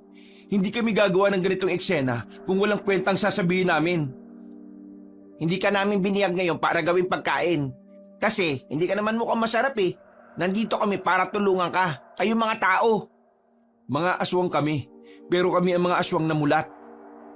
Kapag sinabing mulat, kami ang mga aswang na iba ang pananaw kumpara sa mga pananaw ng mga kapwa namin na sanay na sa karahasan. Hindi ko alam kung matatawag kaming mabuti pero hindi kami masamang aswang. Ayaw na namin sa sistema. Ayaw na namin ng karahasan. Kaya ngayon, nandito kami sa harapan mo para sana makipagkasundo. Tutulungan namin kayong maiwasan ang binabalak ng mga angkan namin na pag-atake sa inyo. Paano ako maniniwala sa mga katulad ninyo? Mga aswang kayo. Isa pa, una pa lang niloko nyo na ako. Sinabi nyo hindi kayo naniniwala sa aswang pero aswang pala kayo. Malamang, gagawa kami ng dahilan para hindi mo malaman kung ano kami. Ikaw ba kapag pumunta ka sa baryo naming mga aswang, sasabihin mo kaagad na tao ka? Hindi, di ba? Makinig ka, Laura. Wala na tayong panahon. 2 araw mula ngayon, aatake na ang mga kalahi namin. Kasabay ng pista ng 3 baryo ang kabilugan ng buwan. Ang gabi na kung saan lahat ng aswang ay malalakas. Kung gusto mong maligtas sa mga tao, gumawa na kayo ng paraan para makapaganda o para makaiwas. Hindi pa rin ako nakukumbinsi. Kung talagang aswang ka, ipakita mo sa akin. Isus, ang titigas talaga ng ulo ng mga tao kahit na kailan eh. O sige, kung yan ang gusto mo, papakita ko sa'yo. Unti-unting binago ni Carlito ang kanyang itsura. Lumaki ng bahagya ang katawan nito. Nagkaroon din ito ng malapad na pakpak. Ganyan ang itsura ni Carlito kapag nakaanyong aswang. Para lang sa kalaman mo, siya na ang pinakamalakas sa mga kaedad namin. Ibig sabihin, pwede na rin siyang maging supremo. Sa katunayan, kapag namatay ang lolo namin, siya dapat ang kapalit. Namangha at kinilabutan ng dalaga. Napangangan na lamang ito. Pero binalik naman na ni Carlito ang kanyang itsura sa dati. Makikipagtulungan kami. Kung kinakailangan na ilaglag namin ang lahat ng plano nila, sasabihin namin sa inyo. Bakit nyo ito ginagawa? Ang pagkakaalam ko, likas kayong masasama. Yung kasi ang itinatak sa isipan nyo. Bakit namin ito ginagawa? Simple lang. Gusto namin ng tahimik na buhay. Umaasa kami na magkakasundo ang tao at aswang. At kapag nangyari yon, saka pa lang kami magkakaroon ng payapang buhay. Kaya ikaw ang kinakausap namin at hindi ang pinsan mo. Kasi Alam namin na mas malawak ang pangunawa mo kaysa sa kanya at kaysa dun sa matandang si Tonyo. Laura, matutulungan ko kayo. Lalo na ngayon, meron akong mutya na gamit. Ikaw, may mutyang gamit? Imposible. Bakit imposible? Ang mutya ay pinagkakaloob lang sa tao na may busilak na puso. O di ba dapat matuwa ka? Kasi kahit hindi ako tao, may mutya ako. Ibig sabihin, nakitaan ako ng pagiging busilak ng kung sino man ang nagbigay sa akin ito. Anong klaseng mutya yan? Mutya ng hunyango. May kakayahan ako maging kakulay ang kadikit kong bagay. Dahilan para magmukha akong hindi nakikita. Bukod pa doon, mas naging doble ang pagiging sensitibo ng mga pandama ko. Mas kakaiba kumpara noong aswang ako at walang mutya. Ibig sabihin malakas ka? Malakas ka na bilang aswang, pero may mutya ka rin na nagpapalakas sa'yo? Siguro naman naniniwala ka na. Kumbinsido ka na bang hindi kami masamang aswang? Sige, naniniwala na ako. Pero mas maniniwala ako kung pakakawalan niyo ako at sasabihin niyo sa akin kung anong sinabi sa inyong plano ng mga kalahi ninyo. Sinenyisan na ni Carlito ang kanyang pinsan. Agad namang kinalaga ni Abel ang dalaga. Nagulat na lamang si Carlito nang biglang dumampot ng sanga si Laura. Itinutok ng dalaga ang sanga sa kanyang leeg. Kapag pinagtangkaan niyo ang buhay ko, yari kayong dalawa sa akin. Sus, pambihira naman oh. Akala ko ba ayos na? Naniniguro lang. Hoy miss, kung gusto mong palagan si Carlito, mutya rin ang kailangan mo at hindi sanga ng puno. Sasabihin ko ng lahat ng dapat mong malaman. Ikaw na lang ang bahala magsabi nito sa kanila. Tingin ko, kailangan niyo rin makaharap ang mga kasama ko, lalo ng pinuno naming si Mang Tonyo. Wala na kaming oras. Kailangan namin makabalik kagad. Dahil kapag nakahalata sila, mabubulilyaso tayo. Kapag nalaman ng mga kalahi namin na nagtitimbre kami sa inyo, masisira ang magagawa niyong planong pag-iwas. Inaalala ko, baka isipin nilang patibong lang itong ginagawa ninyo. Kaya dapat makaharap niyo sila. Sige na, ako na sasama dito sa babaeng to. Ikaw na ang mas kailangan makabalik. Kapag wala ako sa atin, hindi naman mahalaga kay Lolo eh. Sumang-ayon si Carlito sa sinabi ng kanyang pinsan. Mga ilang sandali lang ay sinabi na rin niya ang detalye sa dalaga. Pagkatapos nito, naghiwalay na sila ng landas. Mag-isang umuwi ang binatang si Carlito. Sumama naman si Abel kay Laura. Kinakabahan si Carlito na makabalik na siya sa kanilang baryo. Mas lalong tumataas ang level ng kanyang kaba nang abutan niya si Mang Tibo at Aling Miray sa loob ng kanilang bahay. Para bang hinihintay din siya ng dalawang matanda. Bago siya pumasok, ay nag-isip na kagad siya ng maaari niyang gawing dahilan. Saan ka galing? At bakit hindi ka nagpapaalam? Galing ako sa puntod ni Papa at Mama. Galing ka roon? Kadadalaw lang natin doon nung nakaraan. Hindi ka naman makakalapit sa puntod nila dahil nakakandado ang buong puntod. Nababalot ng bakal yon. Anong ginawa mo ron? Carlito, wag mo kong niloloko ha. Carlito, saan ka galing? Sa puntod nga po ni Mama at Papa. Nasa labas lang ako. Bigla ko lang kasi silang naalala. Bigla ko na lang naisip na papaano pala kung hindi sila namatay ng maaga. May magbabago kaya sa akin kung kasama ko sila ngayon? Nagkatinginan ng dalawang matanda. Agad namang nakaramdam ng awa si Aling Miray sa binata kahit di naman totoo ang pinagsasasabi nito. Ano ba ang mga sinasabi mo, Carlito?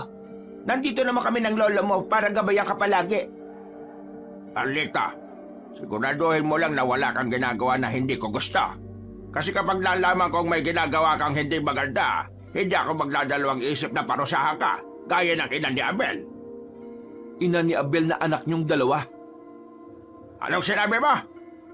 Totoo namang anak niyo siya, di ba? Ano gusto mong iparating? Wala po. Pasok na po ako sa kwarto ko. Gusto ko na po magpahinga. Nakakuyumang kamao na matandang si Mang Tibo. Buti na lamang ay umalis na rin ang binata dahil baka sapakin pa siya ng kanyang lolo. Pagpasok niya sa kanyang kwarto, agad niyang kinuha ang mutya ng hunyango. Kumuha siya ng tali at ikinabit sa itim na perlas. Sinuot na niya yon sa kanyang leeg. Sa puntong ito, Naisip niyang malaki ang may tutulong sa kanya ng mutyang yon, na sana tulungan siya ng mutya para maisagawa ang lahat ng kanyang ninanais. Para maghari ang kapayapaan sa pagitan ng mga tao at ng mga aswang.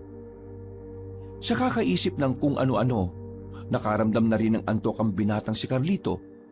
Tanghali na nang magising siya sa malakas na yugyug ni Abel sa kanya. Agad siyang napabangon at saka iritadong nagsalita. Ano ba? Yugyug ng yugyug eh. Lalim ng tulog mo. Parang hindi ka aswang ah. Bakit ba? May problema ba? Ay, ano nga pala nangyari sa lakad mo? Ayos naman. Wala naman silang ginawang masama sa akin. Pero pakiramdam ko, hindi pa rin sila kumbinsido. Lalo na yung pinuno ng mga manunugis, yung si Mang Tonyo. Ang mahalaga, nagpakita ka sa kanila. Ngayon, intindi natin si Lolo Tibo. Tingin ko, naghihinala siya sa akin. Magiging limitado lang ang galaw ko. Kaya wala na akong magagawa kundi gamitin ang kakayahan nitong mutya. Kailangan natin mag-ingat kay Lolo. Kapag nalaman niyang nagtataksil tayo sa lahat ng aswang, kamatayan agad ang ipapato niya sa atin. Baka siya pang mismong pumugot sa ulo natin eh. Napabuntong hininga na lamang si Carlito. Aminadong kinakabahan pa rin sa mga maaaring mangyari. Pero para sa kanya, wala na siyang dahilan para umatras pa. Takong 12:00, lumabas sila ng bahay. Hinanap nila si Mang Tibo, pero hindi nila yun nakita. Kahit si Aling Miray, hindi na rin sinasabi kung nasaan ang lolo nila. Mahinala na si Carlito na ang matandang si Mang Tibo ay nasa konseho na naman. Bagay na sasamantalahin na naman ni Carlito para makipagkita kay Laura. Ayon kasi kay Abel, gusto siyang makausap ng pinuno ng mga manunugis. Tanghaling tapat, umalis sila ng kanilang baryo. Kampante silang walang nakakita sa kanila dahil ginamit nila ang mutya ng hunyango. Agad silang nakarating sa baryo na Magsaysay. Pinapasok naman agad sila nang sunduin sila ni Laura. Dinala sila ng dalaga sa bahay ni Mang Tonyo. Naroon din ng ilang opisyal na mga manunugis. Ang iba ay seryosong nakatingin sa kanya. Ang iba naman ay masama ang tingin na para siyang kakainin. Kagaya na lamang ng binatang si Isagani. Nasabi na sa akin ang pinsan mo, pero gusto rin kitang marinig magsalita. Hindi ko kasi nakala na isa ka palang aswang. Mukha ka lang kasing tao nung una natin pagkikita eh. Dahil sa singsing na suot namin, kaya hindi aalingasaw ang amoy namin. Kahit ang presensya namin bilang aswang hindi rin mararamdaman ng mga kagaya ninyo. Maging ang langis ng lana, hindi rin kukulo. Inimbento ito ng tatay ko na namatay sa labanan noon. Ang singsing na ito ay siguradong suot ng mga kalahi ko sa gabi ng pag-atake nila. Hindi nyo sila mararamdaman, kaya mabibigla na lang kayo sa mga mangyayari. Kaya naman, gusto ko na bukas ng gabi, sana'y umalis na kayo. Mas magandang wala na kayo dito bago sumapit ang umaga, bago magpista. Ganon din ang mga tao sa kabilang mga baryo. Hindi madali ang sinasabi mong lisanin ng mga baryo. Wala nang oras. Hindi rin papayag ang iba. Ang gusto kong marinig mula sa iyo ay kung meron kang masasabing kahinaan ng mga kalahi mo. Dahil kung talagang gusto mong pigilan ang karasan nila, sasabihin mo ang kahinaan nila. Plano namin kami ang lulusob sa baryo ninyo bago ang pista. Sa kasamaang palad, ang alam ko lang na kahinaan ng mga pangkaraniwang aswang ay ang pilak na punyal, palaso, o kahit na anong sandatang may pilak. Madali silang mamamatay kung pilak ang gagamiting sandata. Pagdating sa Supremo, wala akong alam na kahinaan nila. Hindi sila masyadong nakikihalubilo sa mga mabababang uri o sa mga hindi nila kalibel. Ang lolo mo, sabi nitong pinsan mo, supremo siya. Hindi ko nga rin alam kung anong kahinaan niya eh. Imposible! Lolo mo, siya na ang nagpalaki sa'yo tapos hindi mo alam? Mang Tonyo, magtitiwala kayo rito? Baka mamaya, patibong lang ang latang ito. Pinagkaluban ako ng mutya ng hunyango. Tingin mo, kung masama akong nilalang, bibigyan ba ako ng mutya? Nanahimik ang binatang si Isagani. Sinaway na rin ito ni Mang Tonyo. May katwiran nga siya. Ang mga mutya ay pinagkakaloob lang sa mga nilalang na may busilak na puso. Pero ang gusto kong malaman ngayon ay kung ano ang gagawin natin. Ibibigay mo sa akin lahat ng impormasyon ng lugar ninyo na mga maaari naming makaharap. Lahat ng dapat kong malaman. Kapag nagawa mo yan, magtitiwala na ako sa iyo. Handa kong ibigay ang lahat ng dapat ninyong malaman. Pinapasok na siya ni Mang Tonyo sa loob ng bahay. Nag-usap sila ng masinsinan ng silang dalawa lang. Pinaliwanag ni Carlito ang pasikot-sikot sa gubat at kung anong klase ng baryo ang kinalalagyan ng mga aswang. Noong mga sandaling yon, unti-unti na ring nakukuha ni Carlito ang tiwala na matandang si Tonyo. Kahit na papaano, nawawala na rin ang kanyang kaba. Makalipas lang ng halos 1 oras, natapos na rin ang kanilang pag-uusap. Planchado na ang mga bagay-bagay. Pulido na ang kanilang plano. Maraming salamat at hindi kayo gaya ng ibang aswang. Mang Tonyo, sakaling hindi ko kayo makita bukas ng gabi sa tinakdang oras, isa lang ang ibig sabihin nun, nabihag ako ng sarili kong angkan. At kapag nangyari yon, mas maaga kayong lumusob. Kailangan nyo akong iligtas. Hanapin nyo ang konseho. Tsaka kung doon ako dadalhin para litisin. Kapag nailigtas nyo ako mismo ang haharap kay Lolo Tibo. Hindi nyo siya kakayanin. Siya lang ang aswang na sa tingin ko, walang kahinaan. Tumango na lamang si Mang Tonyo sa kanyang sinabi. Lumabas na rin sila ng silid at saka tuluyang diniklara ni Mang Tonyo ang kasunduan. Nakasimangot naman ang lalaking si Isagani. Hindi na lamang nila yon pinansin. Intindihin nyo na lang. Mahirapan talaga siyang pagkatiwalaan kayo. Yung mga magulang nyo kasi, nadali rin ng mga kalahi nyo nung labanan sa malawak na ilog. Wala namang problema sa akin kung ayaw niyang magtiwala sa amin. Pero sana, huwag siyang gagawa ng isang bagay na ikasisira ng mga napag-usapan namin ng pinuno ninyo. Minsan, kailangan na natin makabalik sa atin. Baka mamaya, nakakalata na sila lolo. O paano, Laura? Aalis na kami, ha? Maraming salamat. Carlito, Bakit? wala. Sige, mag-ingat ka. Dalawa kami, siya lang mag-ingat. Kung sa bagay, hindi naman ako kasali sa landian ninyo. Tara na nga, Insan! Natawa na lamang si Carlito sa sinabing yon ni Abel. Naglakad na rin sila palayo. Natanaw pa ni Carlito na kumaway si Laura. Nang makabalik na sila sa kanilang baryo, nakita nilang nasa loob na ng bahay ang kanilang lolo. Ginamit ni Carlito ang mutya ng hunyango. Dahil dito, hindi na malaya ng dalawang matanda na nakapasok na sila ng bahay. Agad silang tumungo sa kwarto. Pagdating nila roon, ay saka sila kumilos ng normal. Nakaiga si Carlito sa kama.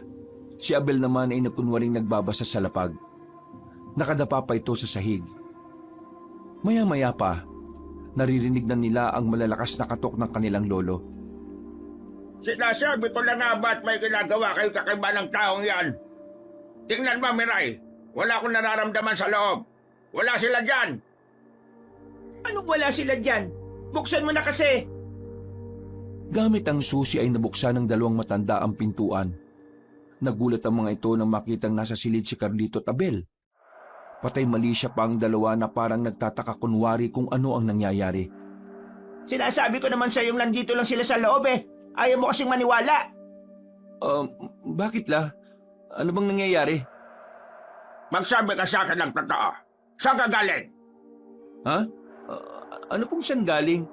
Di ba ikaw ang umalis kanina? Huwag mong iniiba ang usapan. Sumagot ka ng maayos. Saan ka nang galing kanina? La, ano po ba itong si Lolo? Sumagot ka! Nandito lang ako mula kaninang nagising ako. Kahit na tanungin mo pa si Lola Miray. Hindi naman ako lumabas ng bahay eh. Totoo po ang sinasabi ni Carlito. Nandito lang po kami, Lo. Manahimik ka! Hindi ikaw kausap ko, Ilodel! Tibo naman, huwag mong ganyanin si Abel. Totoo naman kasi ang sinasabi nila. Hindi sila lumabas ng bahay. Nandyan ako sa sala magdamag. Wala akong nakitang lumabas. Si Abel lang ang nakita kong pumasok sa silid ni Carlito. Pero hindi na sila lumabas.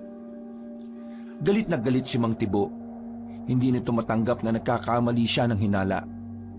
Hindi ako maaaring magkamali sa hinala ko. Alam kong lumabas ka ng bahay. Carlito, kapag napatunayan kong may ginagawa kang hindi ko magugustuhan, humanda ka sa akin! Bakit ba ganyan ang iniisip niyo sa akin, Lo? Buong buhay ko naman, sinusunod ko kayo. Lahat ng sinasabi niyo, sinusunod ko. Naging mabuti ako sa inyo. Pero bakit ganyan ang iniisip niyo sa akin? Dahil nararamdaman kong merong nagbago sa iyo, Carlito. Hindi ba ka malala ka? Mag-iingat ka lang, kasi hindi sanggol ang niloloko mo. Sa oras na malaman ko kung anong katarantaduhan ang ginagawa mo bibitayin kita! Padabog na lumabas si Mang Tonyo. Napapailing na lamang ang matandang si Miray. Nang masiguro nitong nakalis na ang asawang si Tonyo, ay saka ito nagsalita sa dalawang binata. Nararamdaman ko kayo. Ano pong sinasabi niyo, La? Pati ba naman ikaw, hindi ka maniniwala?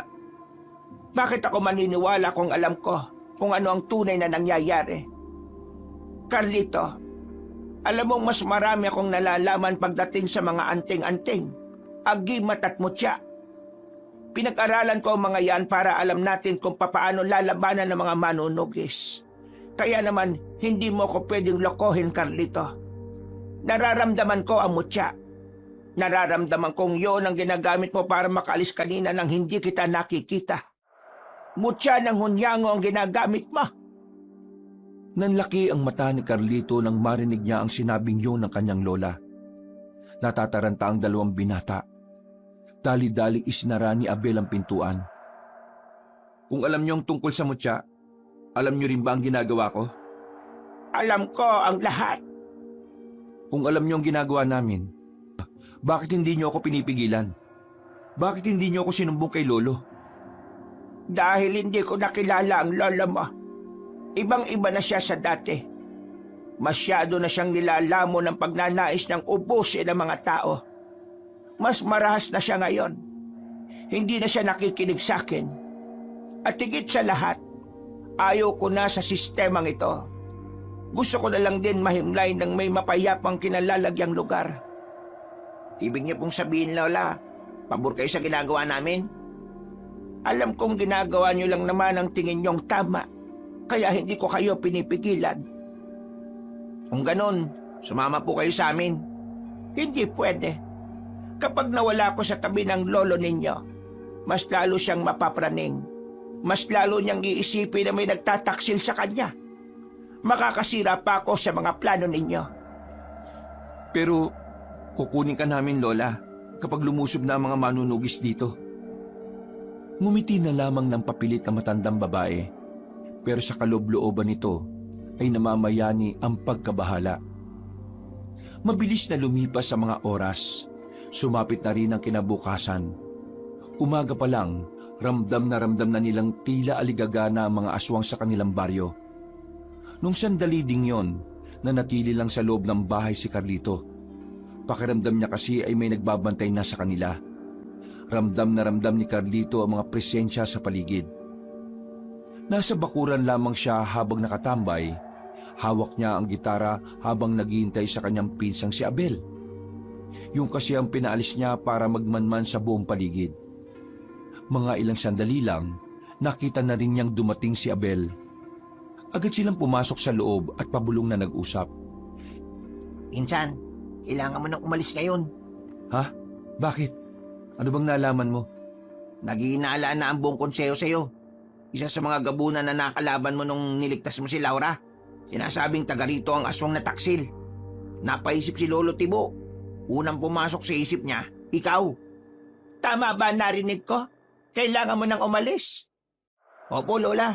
Pinaghihinalaan na siya ng konseho. Mismong si Lolo Tibo ang naglaglag sa kanya. Hindi ako aalis.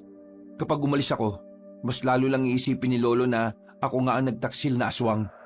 At kapag naisip niya yon, baka magbago ang plano nila. At kapag nagbago ang plano nila, masisira naman ang pinaplano namin ni Mang Tonyo. Pero Insan, mapapahama ka. Baka dakbin ka kagad nila ngayon. Hindi nila ako pwedeng hulihin. Hanggat wala silang matibay na ebidensya, mananatili akong inosente. Lolo, ayaw pa makinig eh. Sabihan niyo na nga po. Hindi. Tama si Carlito. Tama lang ang naisip niya. Masisira ang lahat kapag umalis siya ngayon. Mananatili ako dito hanggang mamayang gabi. Saka lang ako alis kapag parating na ang mga manunugis. Napapakamot na lamang sa ulo si Abel. Sobra kasi itong nag-aalala para sa kanyang pinsan. Alam kasi ni Abel na anumang oras maaaring mawala sa kanila si Carlito kapag hinatulan nito ng parusang kamatayan. Lumipas sa mga sandali. Wala namang nangyaring masama. Hindi dinakip si Carlito. Walang kahit na anumang senyales ng panganib. Pero kahit na ganon, nakakaramdam pa rin ng kaba si Carlito. Nakakabahala ang pagiging kalmado ng sitwasyon. Dakong alas 5 na ng hapon, 2 oras bago ang napag-usapan nila ni Mang Tonyo, tumitingin-tingin siya sa labas. Hindi niya alam kung bakit parang nawala na ang mga nagmamasid sa kanya.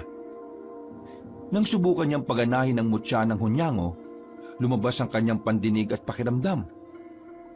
Narinig niyang paparating na sila Mang Tibo kasamang ilang mga aswang na mula sa konseho. Abel, umalis ka na rito. Abisuhan mo na kagad sila, Laura. Oh, bakit na naman?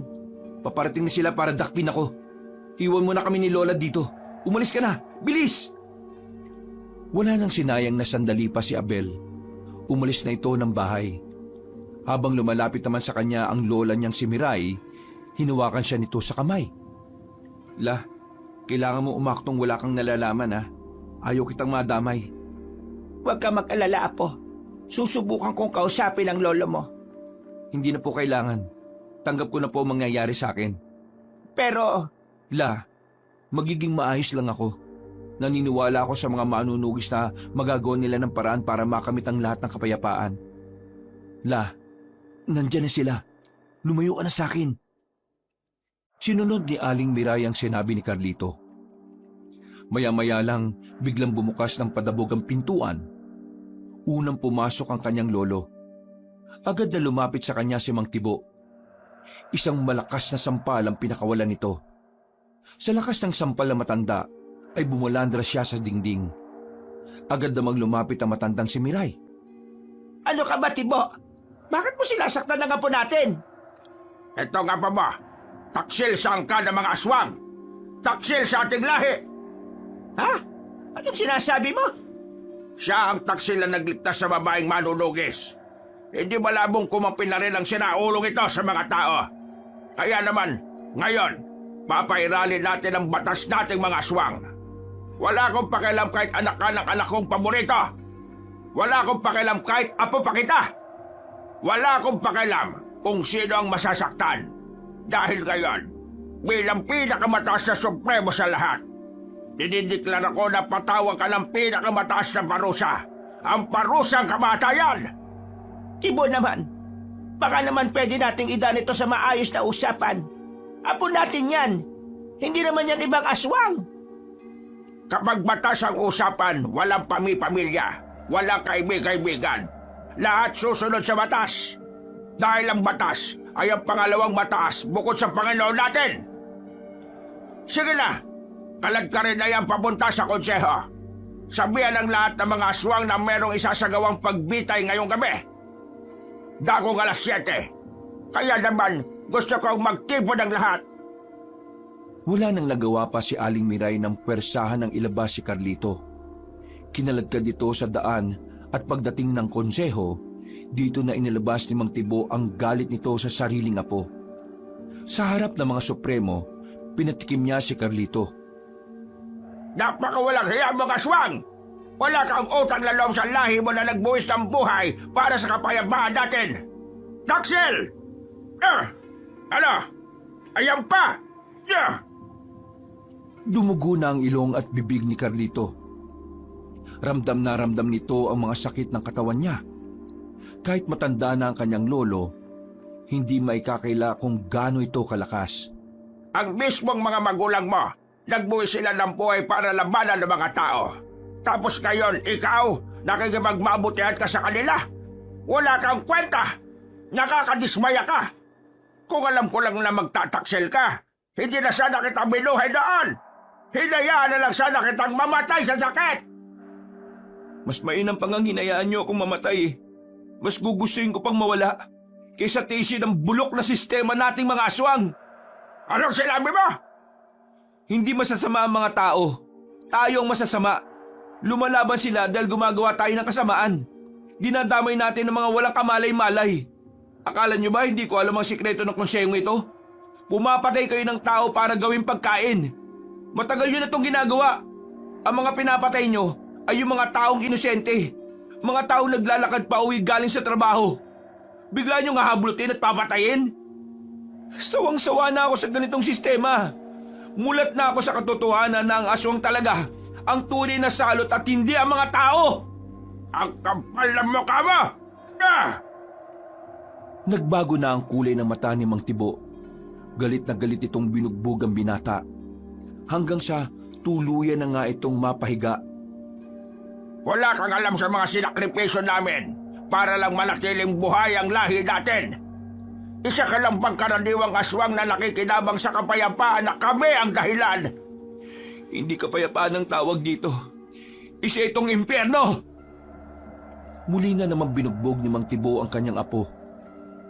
Tumigil lamang ito ng awatin na ito ng iba pang supremo.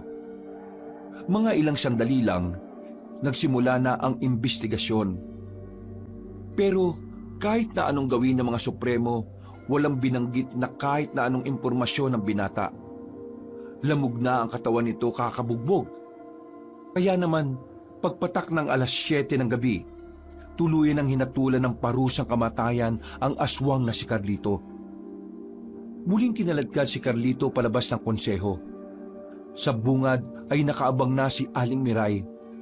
Lalapit sana ito kay Carlito pero naggulat ang matandang babae nang itulak siya mismo ng kanyang asawa. Kriminal ang lalaking ito. Subukan mong protektahan ang apo mong ito. Kundi pati ikaw madadamay. Naririnig mo ba ang sarili mo, Tibo? Huwag ka nang makialam. Itinali si Carlito sa malapad na katawan ng puno. Nasa malawak silang bakuran at nasa loob ng bakuran na yon ang mga aswang na nag-aabang sa mangyayaring pagbitay. Maraming galit kay Carlito. Maraming nagbababato sa kanya ng bato. Nadagdagan pa ang sugat ng lalaki sa muka. Gustuin man ni Aling Miray na harangan at saluhin ang mga batong tumatama sa binata. Wala itong magawa dahil nakaharang ang mga aswang mula sa konseho. Ang nasa harapan ninyo ay ang apo ko na ngayon ay itinatakwil ko na. Pinagtaksilan niya ang lahi dating mga aswang. Kaya ngayong gabi, masasaksiyan niyo lahat ang parusang kamatayan na nararapat para sa kanya. Nagsigawan ng mga aswang. May masaya at meron din namang mga galit na galit. Ilang sandali pa, dumating na rin ang isang lalaking aswang na dala ang malaking espada. Ang espadang yon ang ginagamit kapag pinupugutan ng mga nakakasala sa kanila. Hindi mananaig ang kasamaan ninyo. Paparating na sila. Nararamdaman ko sila. Bago pa matuloy ang parusang kamatayan, biglang nabulabog ang buong baryo nila. May mga manunugis na lumabas mula sa mga gilid-gilid. Umulan ng mga palaso. Pagkatapos, pinagtatataga ng mga yon ng mga aswang na naroon. Si Mang Tibo naman at ang ilang supremo ay agad na nakapagtago. Naramdaman na lamang ni Carlito si Abel na nasa tabi na niya. Agad nitong inalis ang kanyang pagkakagapos. Insan, hanapin mo si Lola. Baka madamay siya pakiusap. Sige, akong bahala kay Lola. Nang makatayo na si Carlito, ay lumapit na sa kanya si Laura at Mang Tonyo. Naroon din si Isagani na nakasimangot. Maraming salamat. Saktong-sakto ang dating ninyo. Maraming salamat din at inabutan ka pa namin buhay. Mang Tonyo, Laura, kayo na ang bahala sa ibang supremo. Ako nang haharap kay Lolo Tibo. Sigurado kang kaya mo ang lolo mo sa ganyang kalagayan mo? Opo, kakayanin ko. Nasa akin na mutya at isa rin naman akong aswang. Sige, kami nang bahala sa iba. Nang umalis na rin ang dalawang yon para harapin ang mga supremo, pinatunog na rin ni Carlito ang kanyang mga daliri pati na rin ang leeg. Handang-handa na siyang labanan ng kanyang lolo. Hindi niya alam kung kakayanin niya ito, pero handa siyang gawin ng lahat, matalo lamang ito. Pinagana na niya ang kanyang mutya. Hindi na siya nakikita ng mga aswang na nadadaanan niya. Nagtungo agad si Carlito sa kinaroroonan ng kanyang lolo. Inabutan niya yon sa loob ng konseho. Nagulat na lamang ang matanda nang bigla siyang lumitaw sa gilid. Paano ka napunta dyan? Lolo, alam niyo ba na ang aswang ay pwede rin makagamit ng mutya? Anong pinagsasabi ba? Inilabas ni Carlito ang mutya ng hunyango. Hindi makapaniwala ang kanyang lolo. Nanlalaki ang mga mata nito. Nagpakita naman ng nakakalokong ngiti si Carlito. Ibig sabihin lang nito, kayang maging mabuti ng isang aswang. Kaya maging asal tao ang aswang. Kaya mali kayo nang itinuro sa amin na ang aswang likas na masama.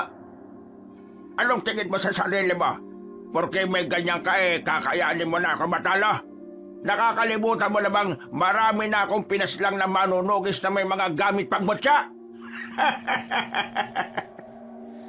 Mga pangkaraniwang tao lang sila.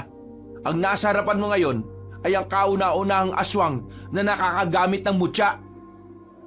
Unti-unting nagbago ang kutis ni Carlito. Naging kakutis na niya ang hunyango. Para ding may kaunting kaliskis. Humaba rin ang kuko ni Carlito. Pero bukod pa rito, lumabas na rin ang malapad na pakpak ng binata. Tila naghalo na ang pagiging hunyango niya at ang pagiging aswang. Marami ka pang kakaining manok, Carlita. Hindi mo ka matasala. Nagbago na rin ang anyo ang matanda. Pinalabas na rin nito ang malapad ding pakpak na kulubot na ang lahat. Sabay silang lumipad sa ere. Nagsagupaan sila sa itaas. Sa puntong ito, aminado si Carlito na talagang malakas ang kanyang lolo. Sa unang pagtatapat, si Carlito ang bumagsak. Walang-wala ka pa sa karanasan ko, Carlita. Kaya mangarap ka na lang na mananalo ka sa laban na ito.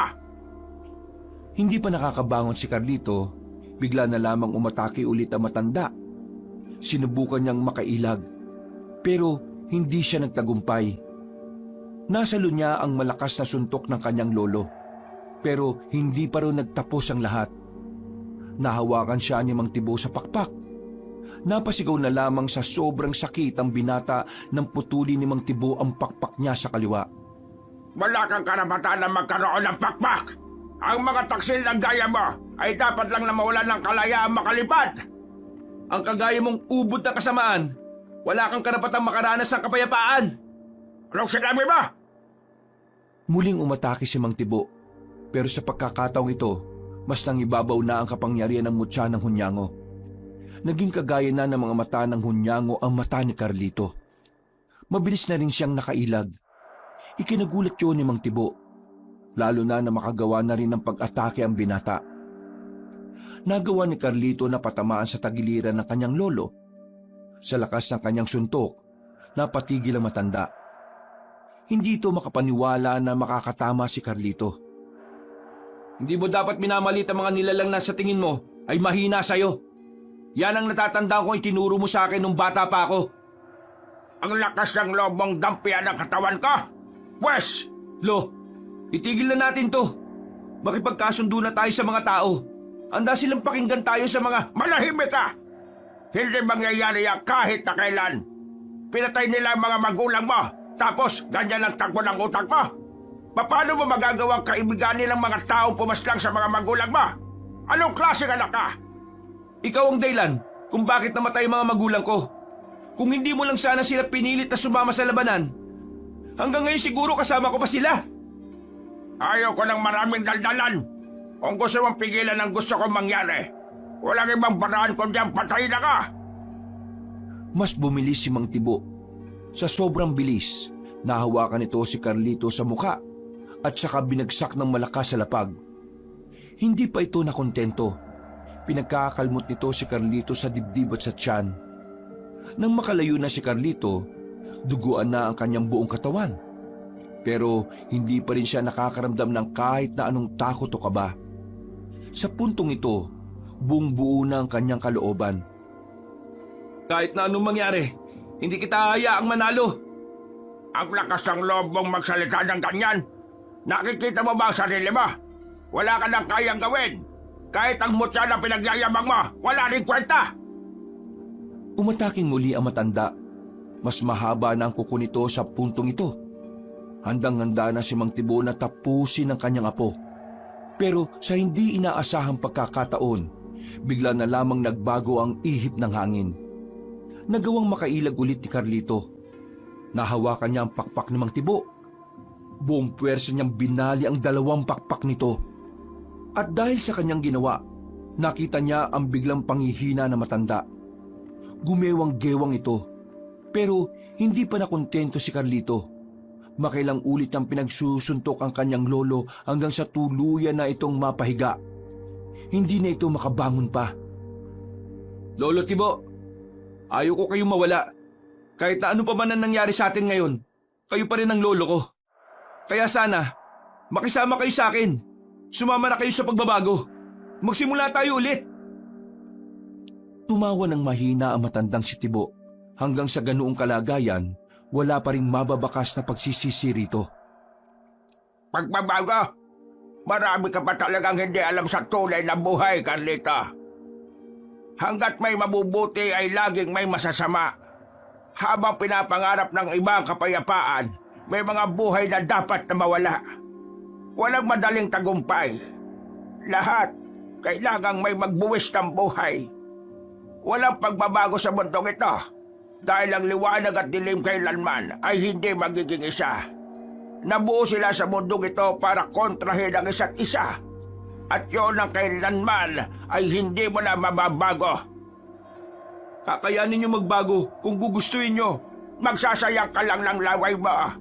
Dahil kahit anong sabihin mo, mananatiling buo ang pananaw ko. Sumuka na ng maraming dugo ang matanda. Paulit-ulit na itong umubo. Tumitirik na rin ang mga mata nito. Noong mga sandaling yon, inakala ni Carlito na mamamatay na ang kanyang lolo. Hindi na niya napigilan ng kanyang sarili na hindi mapaiyak. Alam niyang masasaktan din ang kanyang lolo sa oras na malaman na mawawala na si Mang Tibo. Pero wala nang magagawa pang binata.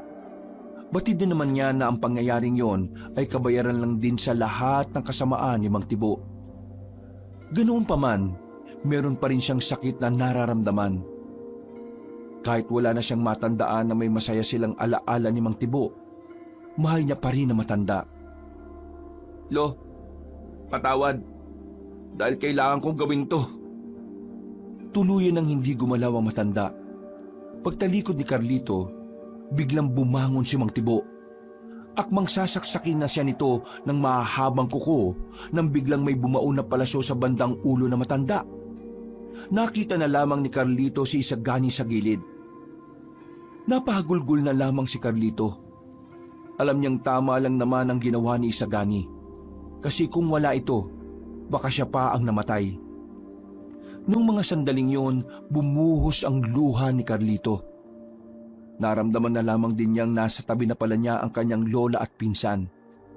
Kasama na niyang umiiyak ang mga ito. Ganun pa man, kailangan nilang tanggapin ang mga nangyari. Naipanalo nila ang laban. Natalo nila ang mga aswang.